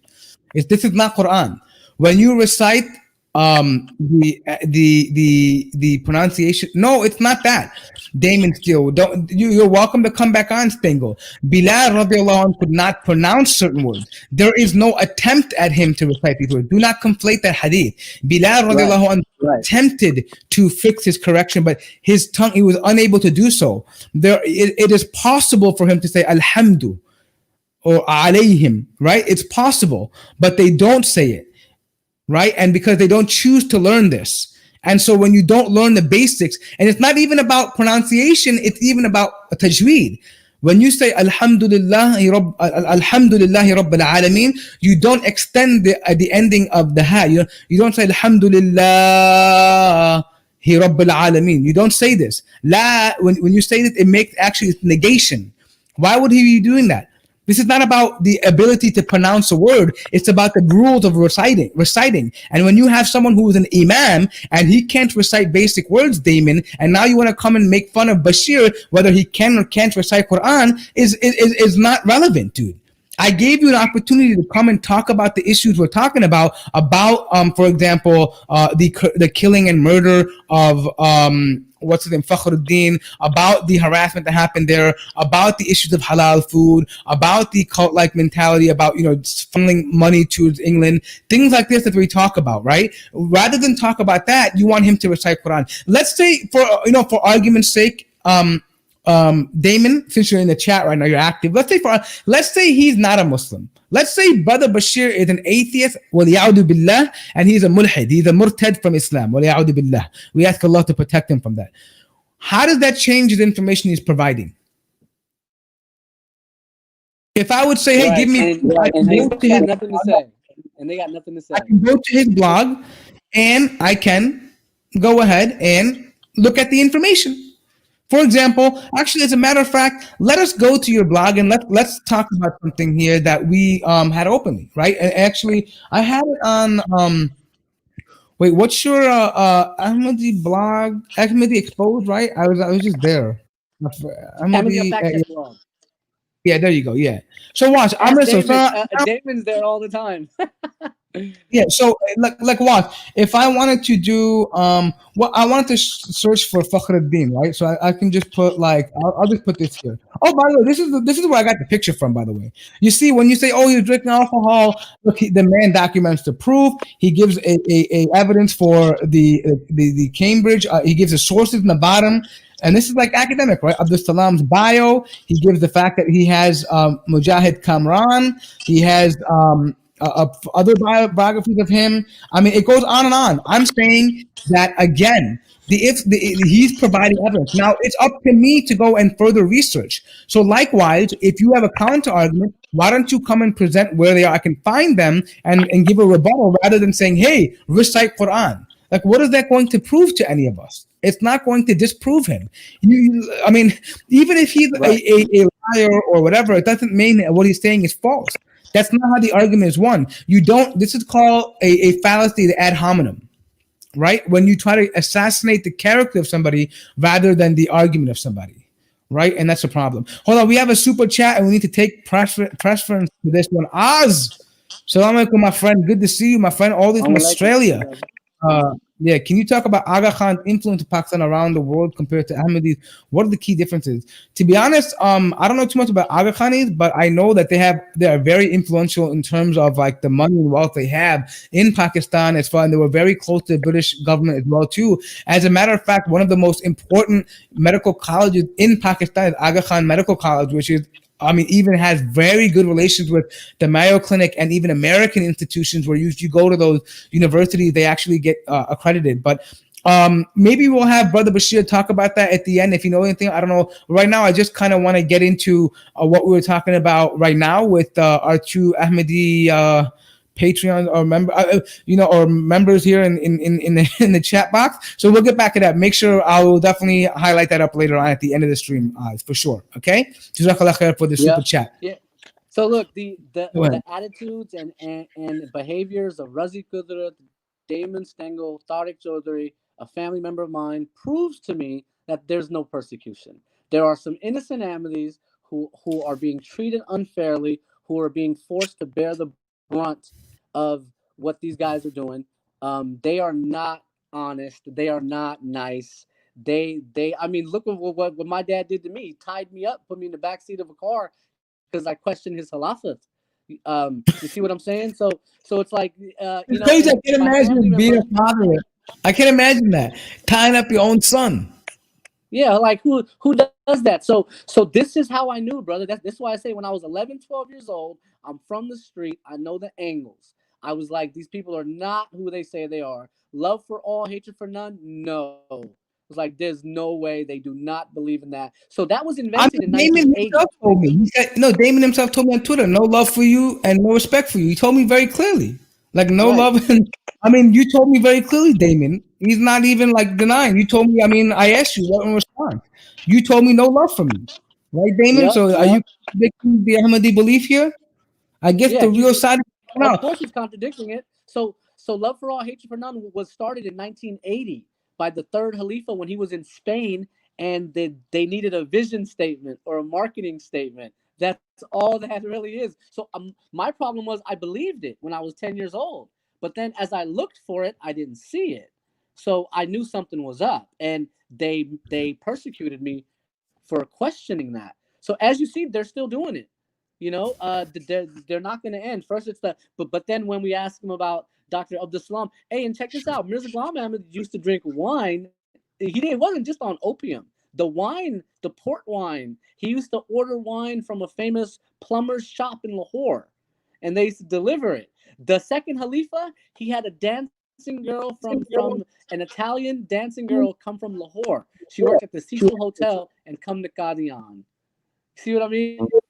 So, Yeah, hold on. he had We got boyfriends some too. brothers that I want So to bring them on onto the stream here. So let me go ahead and bring them on. Oh, you know what? Let me see here. Okay, sorry. I think Assalamu I have. alaikum. Wa alaikum Alaykum assalam wa salam. rahmatullahi wa barakatuh. So I gotta say this one thing. So about the allegation that Bashir is like an atheist. So Bashir has been like I've been like messaging him like about some stuff or like just different questions. And if Bashir was an atheist, believe me, he would not be giving me responses with a hadith and different stuff, clarifying different like doubts or answers or just different things. This is not the nature of an atheist. So that's like completely against what I've been like Yeah, noticing when I messaged him. So it's just a complete exactly. lie, a false And allegation, and you just know, like and it's a fraud and a joke. yeah, and the issue is with these Qadianis who are now in the chat. They just target him. I know Bashir for a while now. I've saw some of his tweets, and these people like Razi, Damon, they all come and try to defame him. But it's funny because this Damon dude, he literally, I think 3 months ago, around April, right? We set up a date like for an actual debate. But the coward, blocked me and ran away. Like I saw, one of his videos, like it was something about Ibn Kathir, right? He made an assumption that Ibn Kathir was false. So, I really wanted, to debate him regarding that, but he's a coward, and yeah, you should just ignore this guy. Yeah, But I mean, this is why I wanted to ask him if he has permission to speak because I didn't want him to get involved in the heat of it, and then all of a sudden he says, "Oh, the Khalifa said I can't talk," and then he just signed off, right? So I wanted to make sure that that he could talk. You know what I mean? Before we got in this conversation, apparently I think he learned, and I think he just signed off from the chat once mhm, we but yeah, here's the thing: regardless of this as Muslims, and by the way, what we demonstrated here right now is this is called adillah, meaning we have two witnesses who came in aside from me who testified that he's a Muslim. They said that look, yeah, you know what? He didn't say, oh, look at his grammar. He has a fake account. We look at the grammar and compare it. This is not dalil in Islam.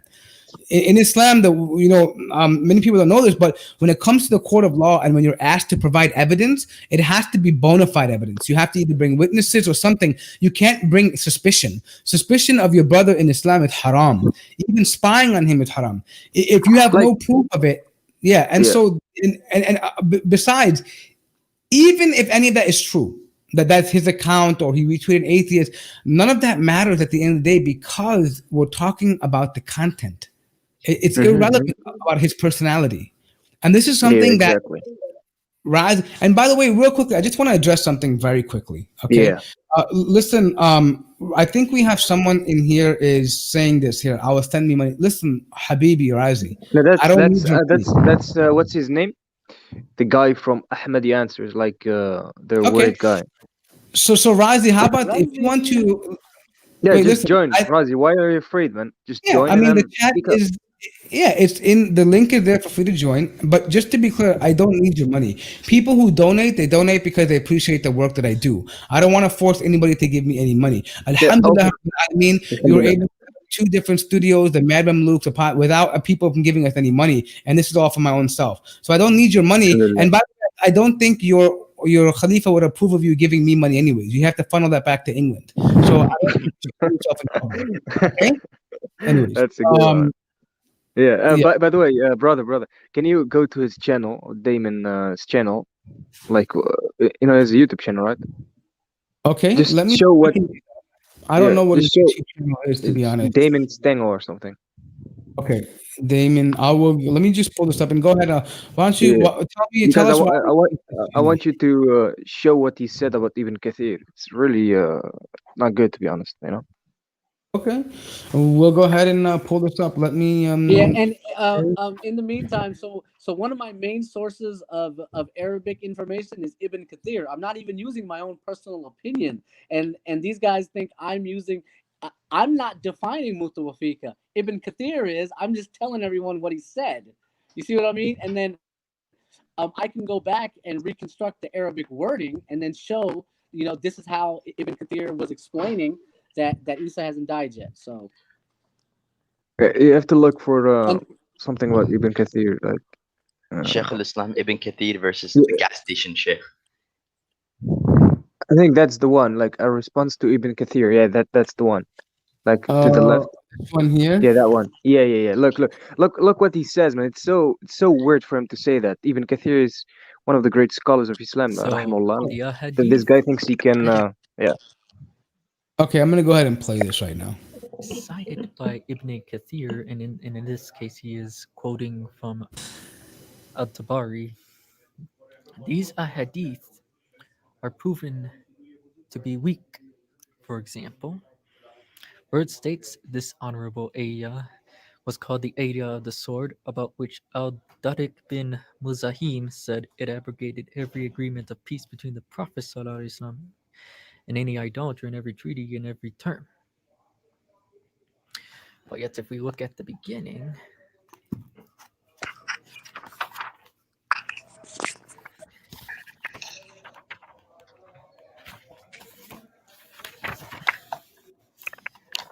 where it says the same person, this he is included in the incomplete chain of narrations. And the same thing is with Atiya al-Afi, reported that Ibn Abbas said. And we see this case in the area of the supposed abrogation of all So peace crazy, between man. the idolaters.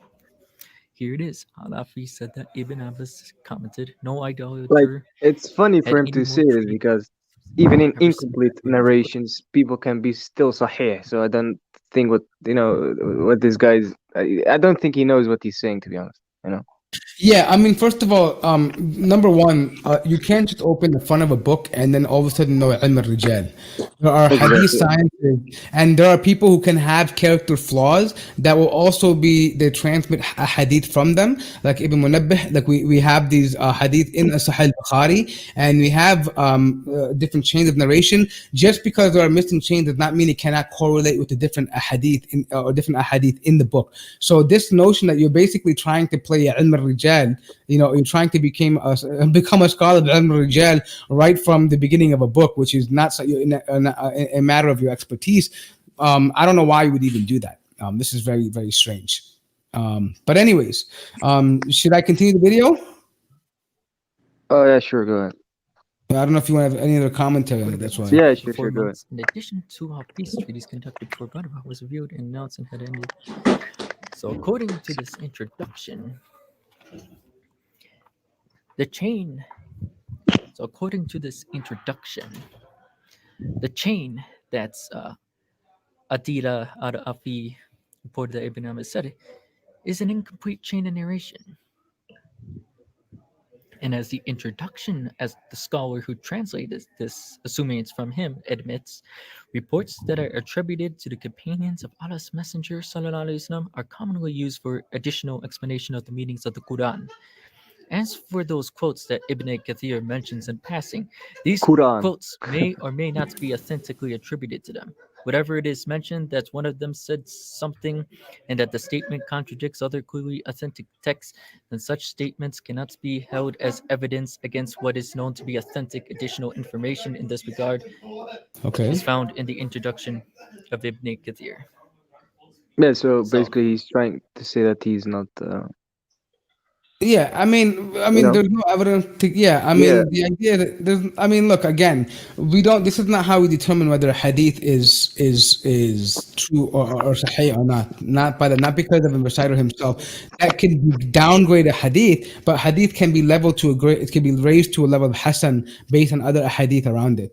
And even the, exactly. A weak hadith does not necessarily mean it's not authentic. But this is funny because the Qadianis themselves, they literally take hadith and reject them. Like, the Khatim al-Nabi, and the hadith which says that the Prophet Muhammad is the final messenger, which is actually sahih. But they reject it, and they twist things. It's so crazy, man. Wallah. It's These people are hypocrisy. like, A lot of the things, people are even in like, the Quran. Yes, the Quran. ما كان محمد أبا أحد من Hello. رجالكم ولكن رسول الله وخاتم النبيين. This is, That's it's that's. very clear. But anyways, yeah, Naz, is that you? Oh yeah, I was just. I thought I was muted. Sorry about that. All No, right. I thought you were gonna make. I thought. Oh, okay. I thought you had a Oh, comment. okay. And I was okay. I was just gonna say. So what I've noticed is a lot of times they quote these like fabricated and weak hadith, like the if Ibrahim's son or something like that. I think Bashir knows what I'm talking about.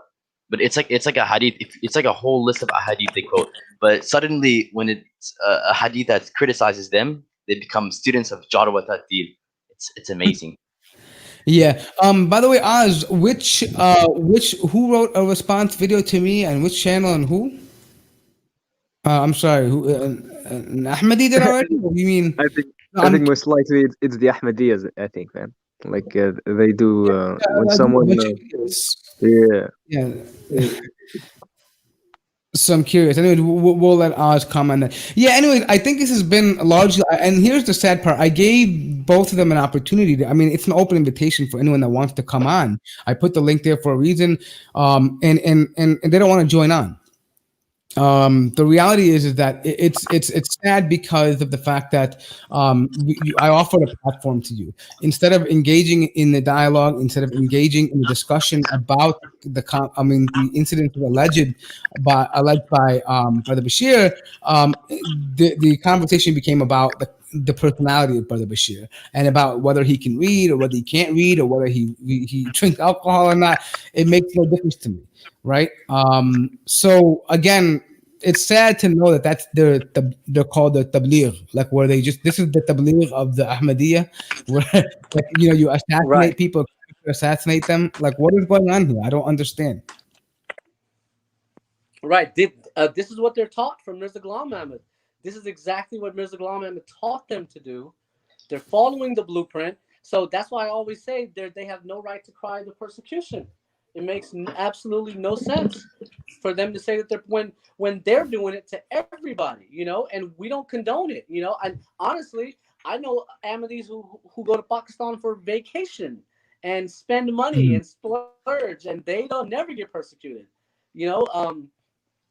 So it's real contradictory, and you just saw it. All this guy said, and him and Razik Qudrat, does he know how to read Arabic, brother? I was taught by the Ahmadiyya movement how to read Arabic. like they're saying the Ahmadiyya Yeah, movement like didn't teach me here's the Arabic. thing: if he can't recite Arabic or read it, it's because of the people he was following with you guys before. So we're here to. If he can't, I don't know. I'm not even going to ask him because it's not my business. If he wants to have, put it this way: if you have any struggles with the Arabic language, I'll be happy to make sure that you recite Arabic better than any one of these people. But the point is that we don't have him. He didn't acknowledge that, and we don't need to get. And the reason why, by the way, the reason why I'm not entertaining that, it's not because I don't know whether he knows how to recite or not. That's not my. The reason why I'm not entertaining is because it's not relevant, right? This is what we call a diversion. This is called a red herring. When you're talking about the issue of the personality of Mirza Ghulam Ahmad, about how he was involved with these kinds of the charlatan activities, about his relationship with the British government, about him being a zamindar, which is like a tax collector, about things like this, about the falsehood of the movement, right? All those things have nothing to do with whether this brother can recite Arabic or not. In order to pull the attention, the spotlight off of the relevant questions and the pertinent questions, it then becomes, can you recite the Quran? And that has nothing to do with it because Mirza Ghulam Ahmad was not quoting Quran when he said that he was doing these things, right? This had nothing to do with that. Actually, by your own books, Mirza Ghulam Ahmad knew nothing of Arabic until one night when he magically got 4,000 words in his head or something like that. I don't know, but he knew nothing about it anyways. It's funny. It's funny. Yeah. I think it was like I read on one of their website. It was like a kind of like a mock Quran challenge. Let me see. Let me pull it up. I think here it is. It's like a quote unquote miracle regarding his literature. The books of Ahmed, Mirza MGA, and their eloquence itself is a miracle. We do not find such literature in the history of mankind. So it's like, I'm sorry, but MGA reminds me of like GTA, like Grand Theft Auto. Can we make a new acronym for that?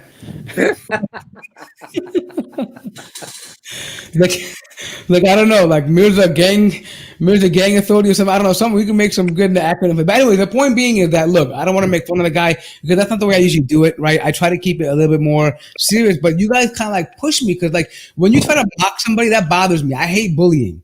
Right, bullying. I'm the guy that stood up for bullies. Like I got into fights because bullies were getting bullied, and I didn't like that. And this is bullying. Whether the man knows Quran or not is irrelevant.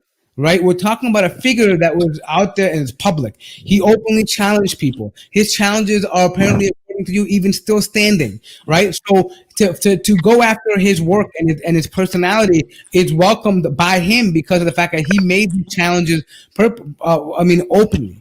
Right? It doesn't matter whether he can read. How about this? I'll channel any one of you guys, Ruzzy or Wizzy. How about you prove it to me that you can read? And I will recite, and I will correct your recitation. And then one of you guys come on my show and prove to me that you can read before you put it to anybody else. Because if you can't read, then let's have that standard then.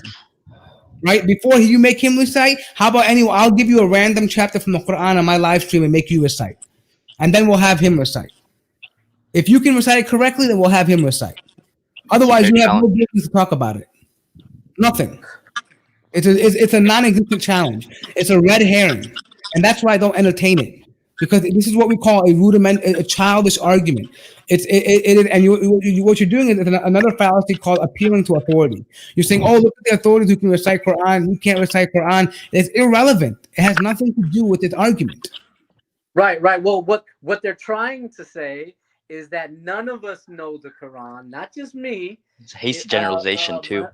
Muhammad Hijab, you name it, Yasser Qad, they're like, all you Muslims don't know the Quran. That's why you don't know what the Wafiqa means, and we do. That's what they're trying to say. Yeah. I mean? So so by that extension, I would say I bring any one of them, Ruzzy or Wizzy, Little Wizzy, Damon, anyone. How about you challenge me to the Quran right now?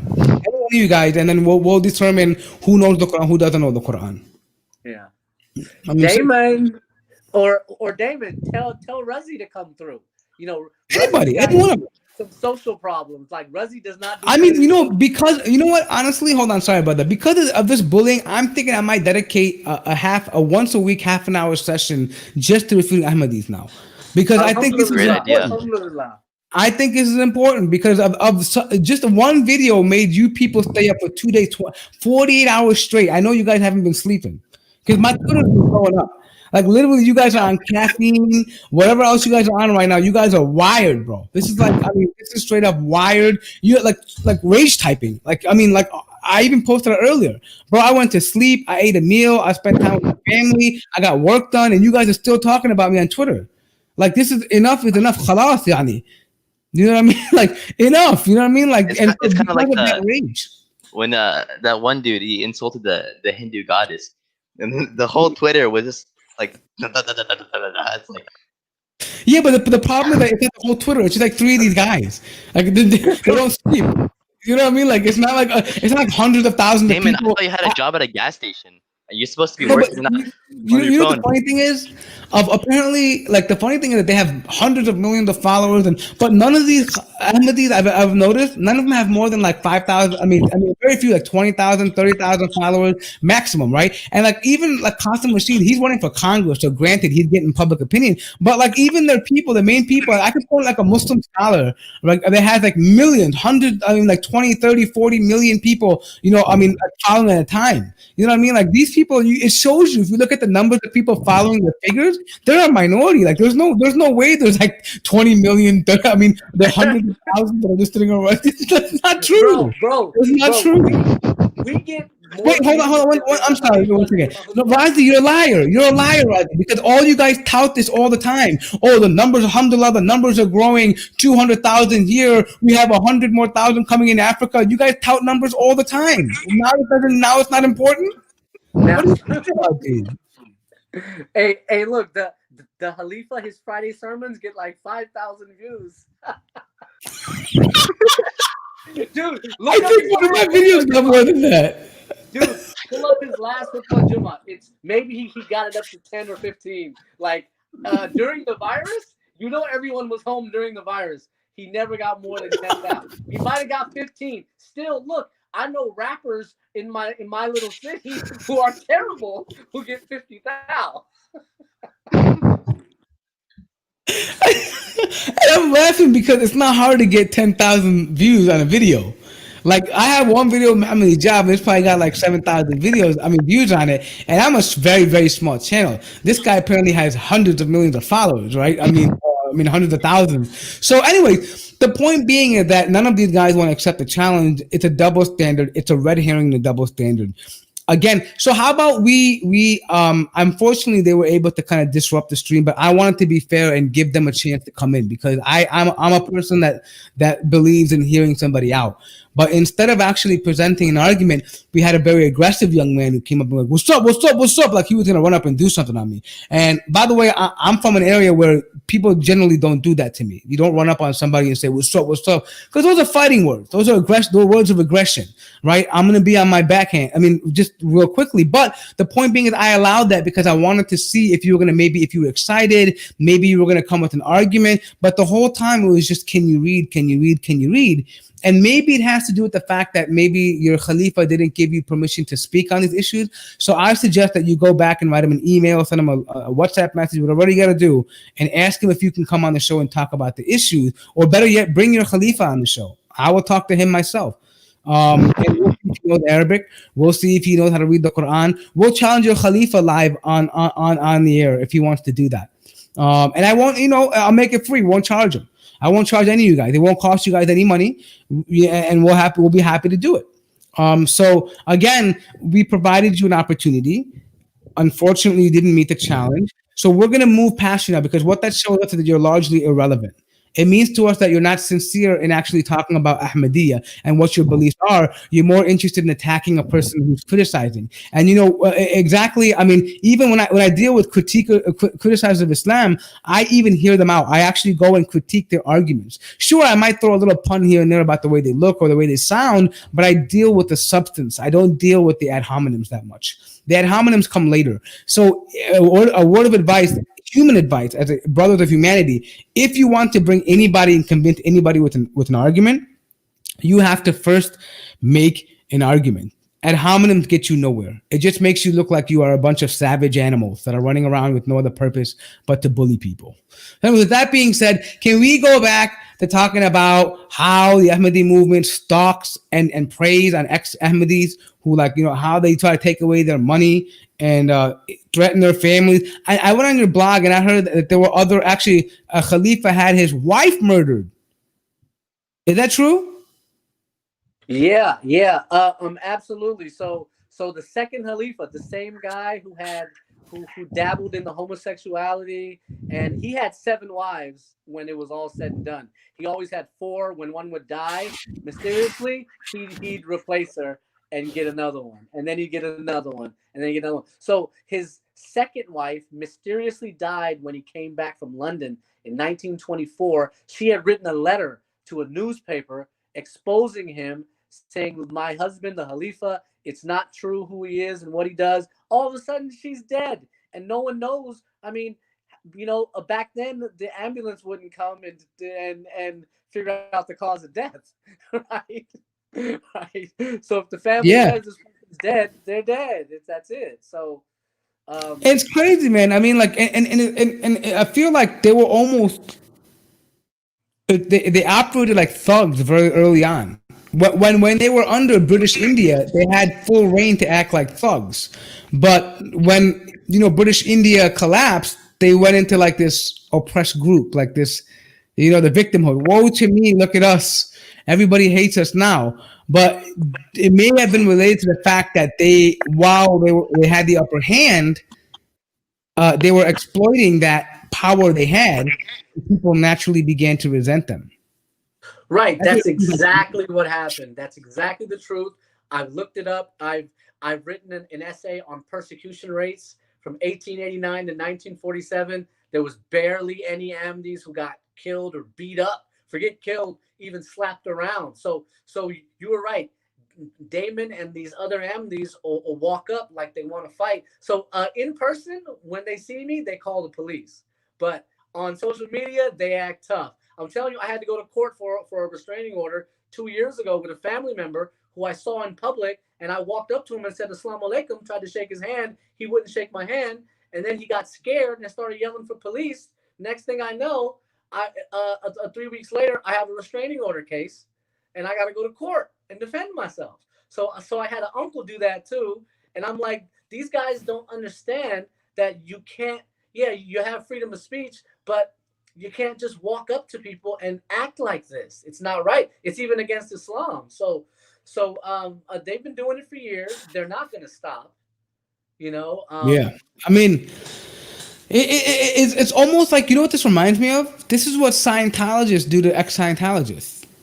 Have you seen those documentaries? They stalk them. They have people with binoculars. They find out who they're talking to. Like, they want to know what. I mean, I wouldn't be surprised if you have, ex-members that are just watching. Just their job is to just stalk your channel. We have Brother Oz. Welcome to. I was working the live stream. Sorry, Brother Oz, are you here? Okay, go ahead. Go ahead, Bashir. Oh yeah, I was just saying I was working in an Ahmadi company, and they spied on my computer and eliminated my entire job, eliminated that office, left me without a job. They tried to financially boycott me.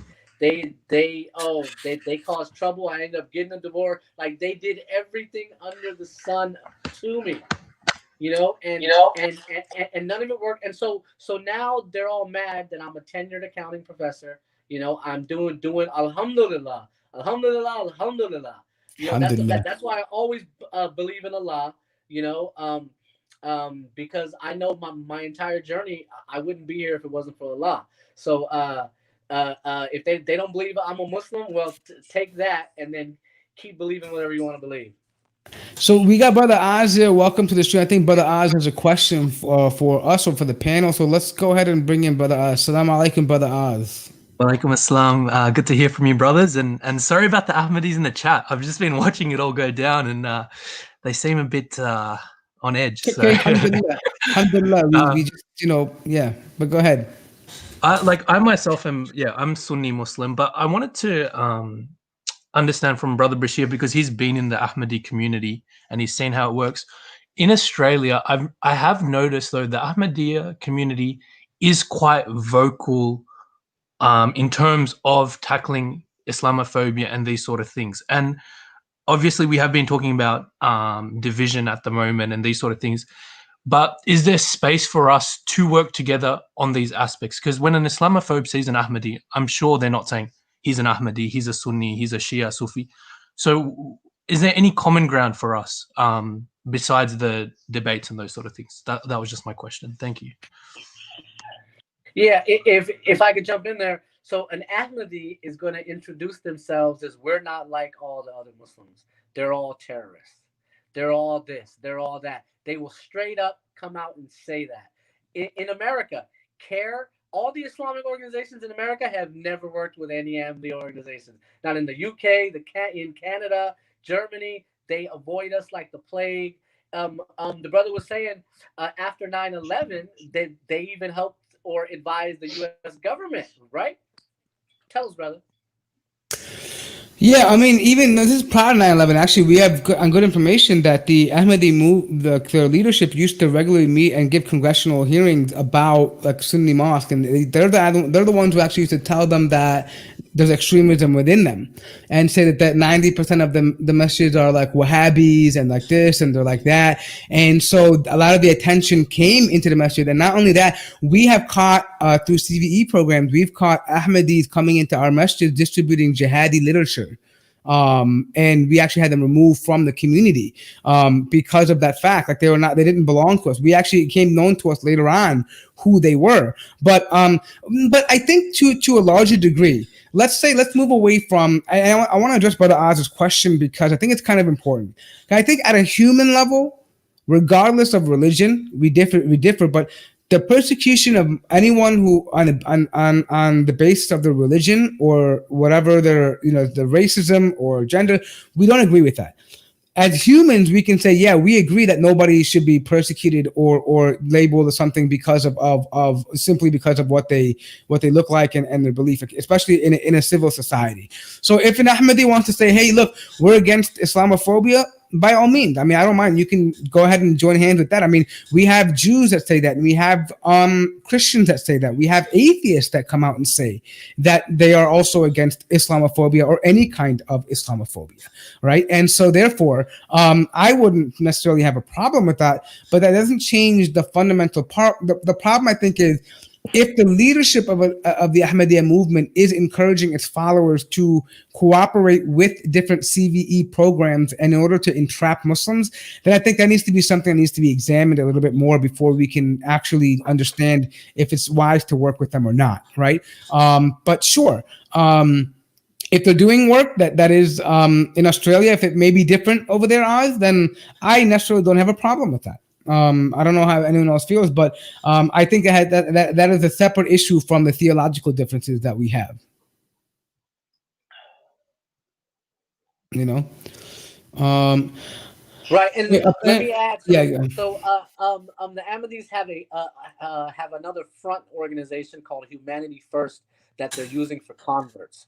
They'll send Humanity First into Pakistan to try to help people, and once the people find out these are Ahmadis, they're like, we don't want your help. Like, why are you guys here trying to build a well, and then a month later you want to build a mosque? This is like, why? Pakistani people are not cool with that. They don't like to be hoodwinked. Like you're coming in and giving me something for free, but on the back end you're trying to get something else out of it. So these are the games that they play, even in Africa, even in Australia. They got the blood drives in America, and they only do those to get sympathy. So Muslims, we do them out the bottom of our heart. We don't even want anything for it. I think in the Quran it says the best sadaqah is the sadaqah given silently that no one knows about, right?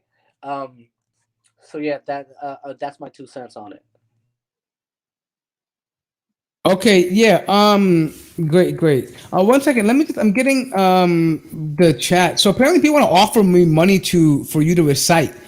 Now, again, listen. We don't. Again, listen. Money is not what we're chasing here. This is something that Mirza Ghulam Ahmad wanted from the British government. We don't chase for money here. Do you see what I'm saying?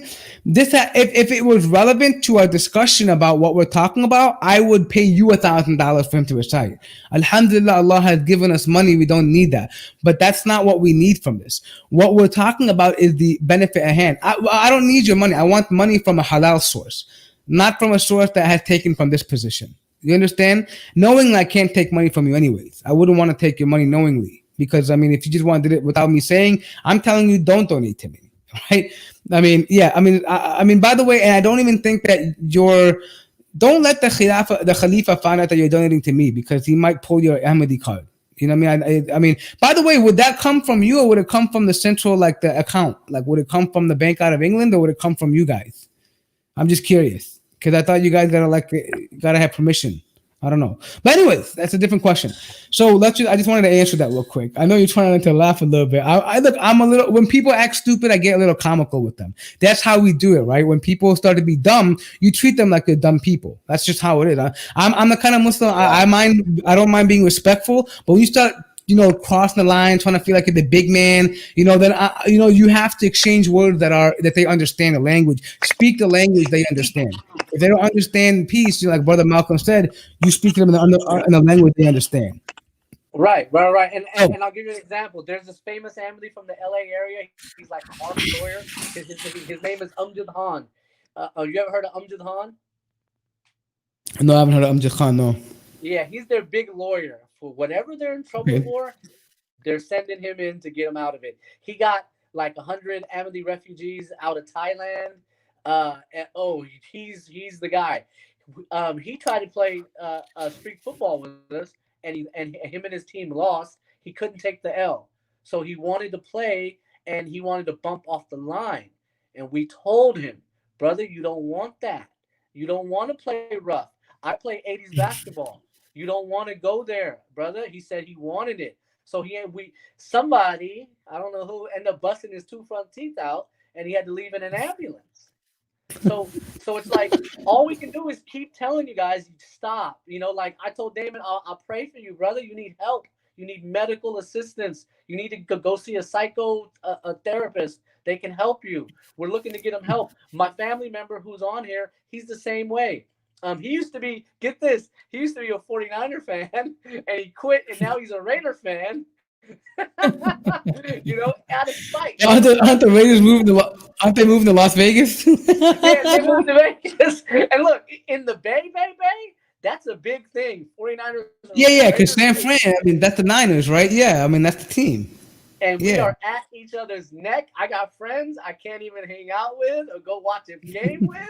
It's no good. Like it just can't happen. This guy switched. Yeah, it's like the Bears and the Packers. Like it's like this rivalry that you have, right? I get it. Right. So they're real. I see them all as weasels. You know what I mean? And I used to play basketball with them and football with them, and I'd be like, y'all are a bunch of weasels. Like I don't even understand the way you talk smack to each other, and we're like, and then I figured out Ahmadiyya teaches these behaviors in their brainwashing sessions. See what I'm saying? That's another interesting thing too.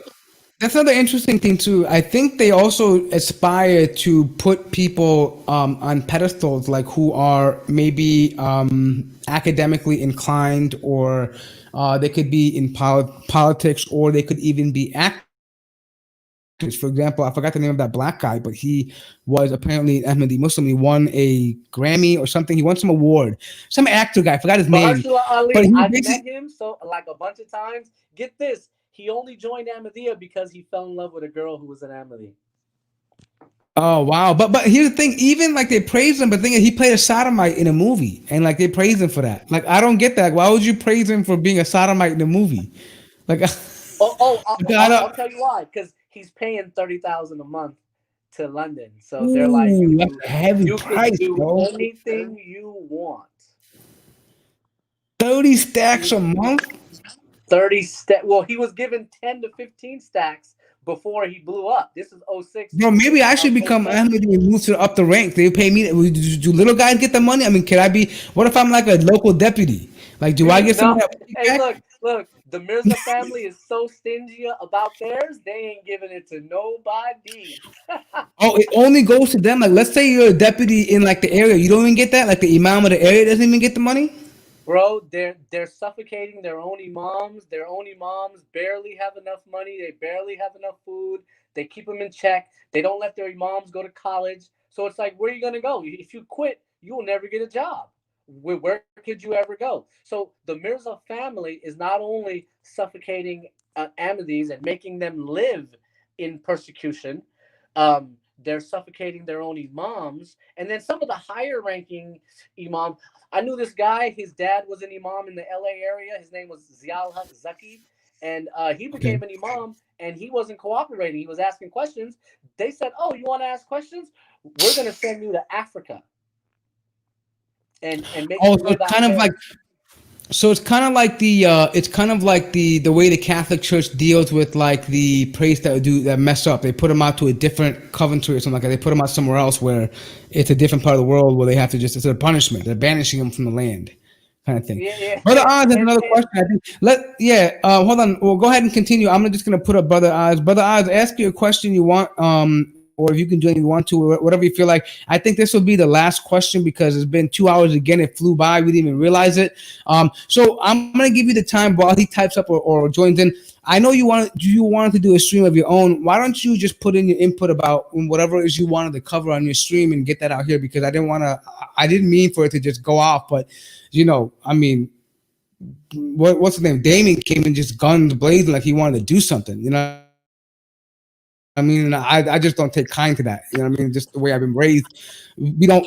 I'm willing to. We're taught to grab the bull by the horns. If you want to come get some, right? You know what I mean? It's just how it is. So why don't you take this time to talk about what you intended to talk about on your show, and I'll just take it back to you on that one and let you just get your thoughts out. Oh, brother, look, I just pray for all these Ahmadis.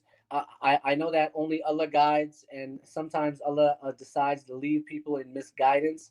That's how Allah explained why everyone didn't convert to Islam. I just pray for him, brother. Damon's got some problems. You know what I mean? I think the brother said he's working at a gas station. He's 21, 22 years old. He looks like he's been through a rough childhood and a rough life. I mean, there isn't a lot of jobs in Oshkosh, Wisconsin. So I just pray for the brother. I pray for my family members. I pray for all these guys. Razi Kudras, you know, just, maybe they'll slow down and stop and come out of Ahmadiyyat. And, I'm just very sympathetic towards them, and hoping that one day they wake up, brother. Inshallah, yeah. I mean, I thought you were also gonna go live, so I wanted to make sure that I thought maybe you had some thoughts that you wanted to get out on your live stream. So I just want to make sure that you had the opportunity to also, do that as well. But Brother Oz has another question, so I'm gonna bring him in real quick. And let me bring him in for him to ask a follow-up question. Sure. Okay. Hey, salam again. Alaikum salam. Welcome back, brother. Yes. So, Mike, I'm actually really fascinated about these different Muslim, I guess you can call them sects, and their room for influence, and they almost run like organizations. So, I asked previously about the Aga Khan. There's also, the Ahmadis.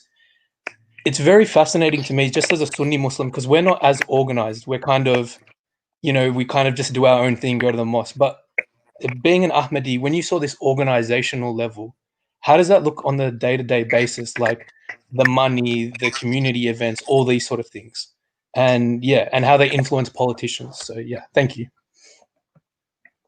Jazakallah khair for that question, man. Go ahead, take it, man. Take it away. Let us know. How the inner workings are, man. You're like the you're an economy professor, right? So I'm sure you have a good idea of how the money.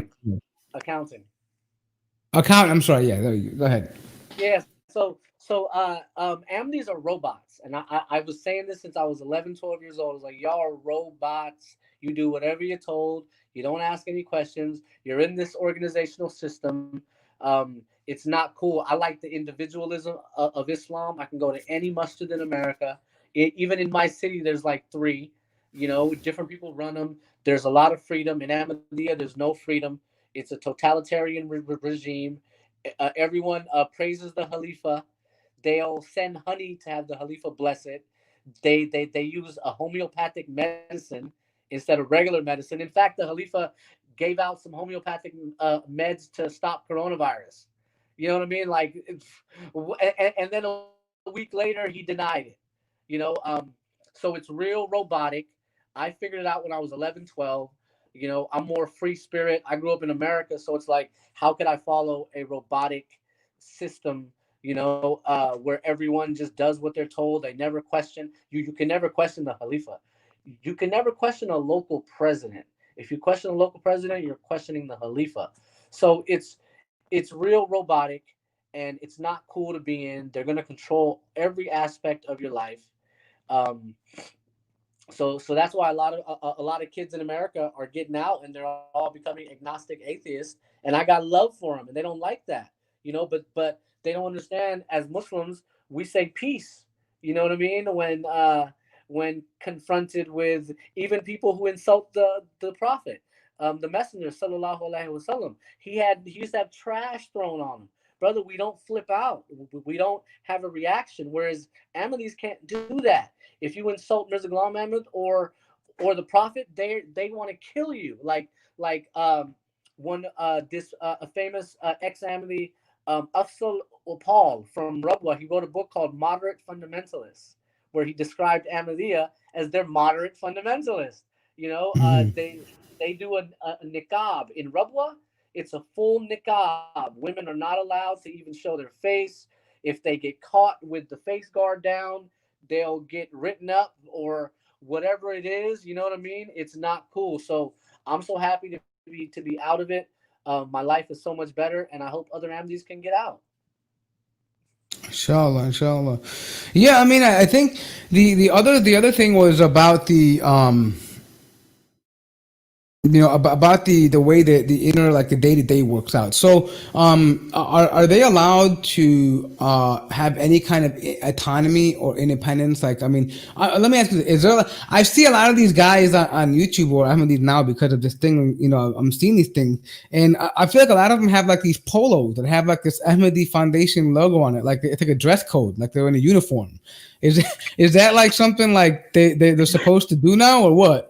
Yeah, brother. Look, I never wore their little uniform with the ramals, the black and white ramal, and the black vest and the white. I never wore any of. Look, I'm telling you, that's why they hated me, because I'd show up. My bucket is low. It's cocked to the right. I walk with a limp, and they're like, "Get this guy out of here. We have a problem with him. He's not cool." Well, then they find out who I am, and they're like, "Oh, he's an aeronautical engineer. Like what? Like what?" And he put what? They couldn't believe it, and I'm like, "Well, not everyone is a robot and a nerd and weird. Like, you know what I mean? Yeah. I come from the brother Lazarus.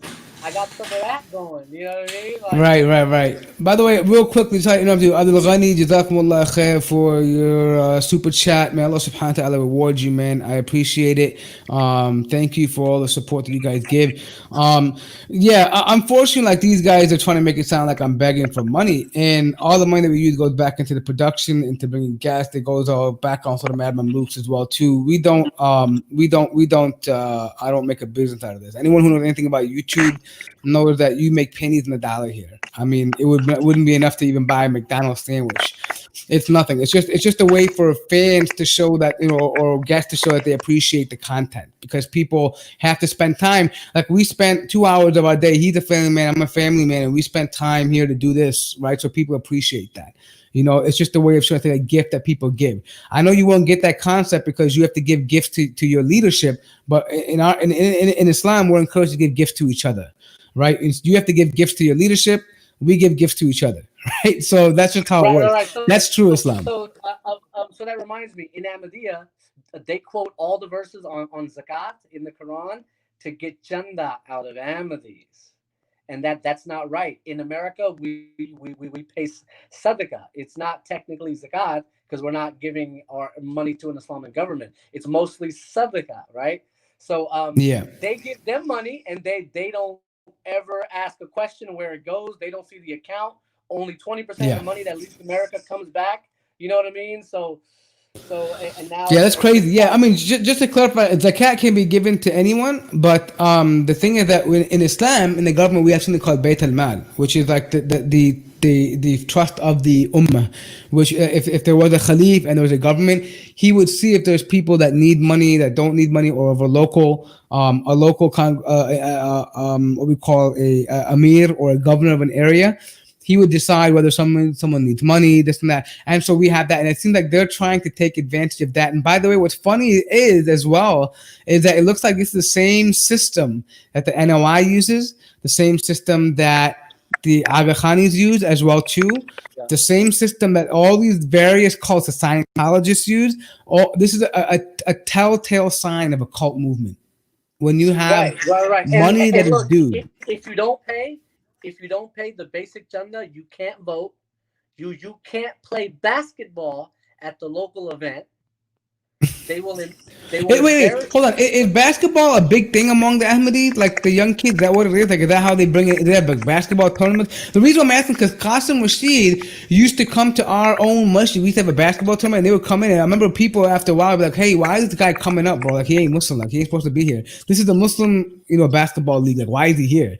I think eventually he ended up not coming. But apparently, is this the way they use, do they use like sports or basketball as a way to keep their young people at the center? Is that what this is about? Absolutely, there's no other way. Because all young people got no other reason to show up. They're all agnostic atheists, which that's totally up to them. But the only reason I would go, brother, would be so because I could play in the tournament. Like I had a long running beef with the Ahmadis in LA. You know what I mean? So we'd show up to show out. And it was a big deal. They have a national tournament every year. And it's funny. It's funny. Young Ahmadis have a drinking problem, an alcohol problem, and the president of the Ahmadiyya Jamaat. It's on my blog, Mirza Ahmed. He gives a report last year where he says the majority of young Ahmadis are drinking alcohol and leaving Ahmadiyya. You know what I mean? So they're desperate right now. And basketball is one thing. In the Canadian Jamaat, they play a lot of basketball too. That's all they got, bro. And of course, like the immigrant. Yeah. No, that's interesting. But anyways, I think we should probably just wrap this one up, brother. It's been about 2 hours, so I'll let you have the final words, and then we'll just go ahead and close. I'll close out. So, floor is yours, brother. Sure. So talking to Damon, and if you've seen the movie Friday After Next, that's the reason I'm saying it like that. But you need medical help, brother. You're overly competitive. That's un-Islamic. The way you're criticizing people is un-Islamic. Knock it off. The Ahmadiyya movement is responsible. Mirza Ahmed is the president of the Ahmadiyya. He's the Khalifa's brother, right? He's responsible for what you guys are doing. He hasn't said anything. He knows what you guys are doing. He probably sent my family members after me. I'm quite sure that he did. That's why they're hounding me and chasing me. He's ordered all this silently and quietly, just like the way that they do a takfir. It's silent and quiet. But nevertheless, brother, we pray for all you guys. We pray that Allah guides you. We pray that somehow the light turns on. I know that through my videos, they learned for the first time that Mirza Ghulam Ahmad never led Salah. They lied about it after he died. And now they know he never gave a khutbah Jummah. He lied about his opium use. He attacked his opponents. He had government help. Look it all up. In the 90s, these guys couldn't look it up. Now you can look it up. Just go through my blog and challenge a reference. Challenge any of my academic work. I recited the Quran for you guys. It's pretty easy. I've memorized over 40 verses if I put them all together. And the Quran is repetitive.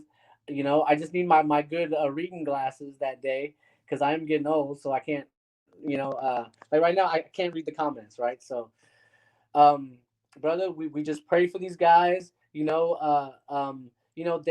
to think about it. Mirza Ghulam Ahmad claims to have learned Arabic in one night. Brother, he claimed 40,000 roots. There's no such thing as 40,000 roots in the Arabic language. Like the entire argument, it's nonsensical. But they had to make it up because he was going to start getting Arabic books published, and they wanted to say that he wrote them when really his ghostwriters wrote them. He had 7 or 8 ghostwriters and scribes. It's a mess. It's a mess. And we pray for these guys, and that's my final message for Damon, for Razi, for my family member, Tariq Chaudhry, Soheb Awam, I think his name is, all these other guys. If you guys are serious, come talk to us. Same thing with Qasim Rashid. If you're serious, come talk to us. And I'm still blown away that his sister came to Islam. Brother, his dad's a Murabbi. That is the most embarrassing thing for them. I don't know if you want to let that be out there. I don't know if I spilled the beans, but I mean, I know who she was married to. I mean, like, they got a kid together. I know. Like, I grew up with his brother passed, with my homies. I mean, for like 25. We grew up in the same high school, like the same junior high. Like we was homies. We hung out. So that's why I knew about it, because I knew about them because they used to live in the area where my cousins used to live in. And you know, the sad thing is, think about it now. Like, I'm going to say this, Costume probably grew up in humble beginnings because the area they lived in wasn't that prominent. I mean, it was like, a little bit, lower end of middle class. It wasn't even like middle class right there. But so we were always like, yo, how come the dad ain't never around or anything like that? But anyways, we'll talk about that at a different show, whatever. It's not about Qasim Rashid. But point being is, make sure you go to the blog site, man. Make sure you go to Ahmadiyya factcheckblog.com and check out the material. Go to the channel as well, to Ahmadiyya Fact Check Blog at YouTube as well. The brother has more content coming out. I'm sure there's previous content that he's done. So make sure you guys go check that out. Support his channel as well. Subscribe to him as well. As we can see, ladies and gentlemen, brothers and sisters, the Ahmadiyya were afforded an opportunity to come on the show and to behave civilly and have a conversation about what we were talking about, and nothing resulted from that. It was fruitless. All we got was a bunch of aggressive behavior and ad hominems in the text, accusations and allegations. And, as Muslims, we can't make allegations without proof. All right. And so, again, this is what we got. But just a quick reminder, please, I started this new thing called YouTube memberships. If you guys want to join in, I've started doing a couple of private streams that are done off the book. So I will be adding more private content. There's Patreon as well too. I will be adding content there as well, like I do in a private stream. But if you desire and you want more than the regular stuff we put out there, by all means, please go ahead and become a member. And if you haven't already, if you're new here, subscribe and hit the bell so you're notified every time I go live, because this one was a little bit late. It was random, but we decided to do it because me and Brother Bashir were talking over Twitter and they caused a Twitter storm. They were after us. So I figured let's just go live and talk about it and give them the opportunity to come on the show. But nonetheless, I think we're good here. So we're going to wrap up this show. Inshallah, I have a stream tomorrow with my brothers on the Mad Mamluks. I'm going to be co-hosting there tomorrow. Make sure you check that out. We'll be in the studio. So inshallah, hope to catch you guys over there as well too. And then I'll be back this Sunday at 2 p.m. Central Time, 3 p.m. Eastern Time for my weekly live show. So make sure you guys are tuned in for that too, inshallah. And we will talk to you later, inshallah. Wa alaikum assalam wa rahmatullahi wa barakatuh. We'll see you later.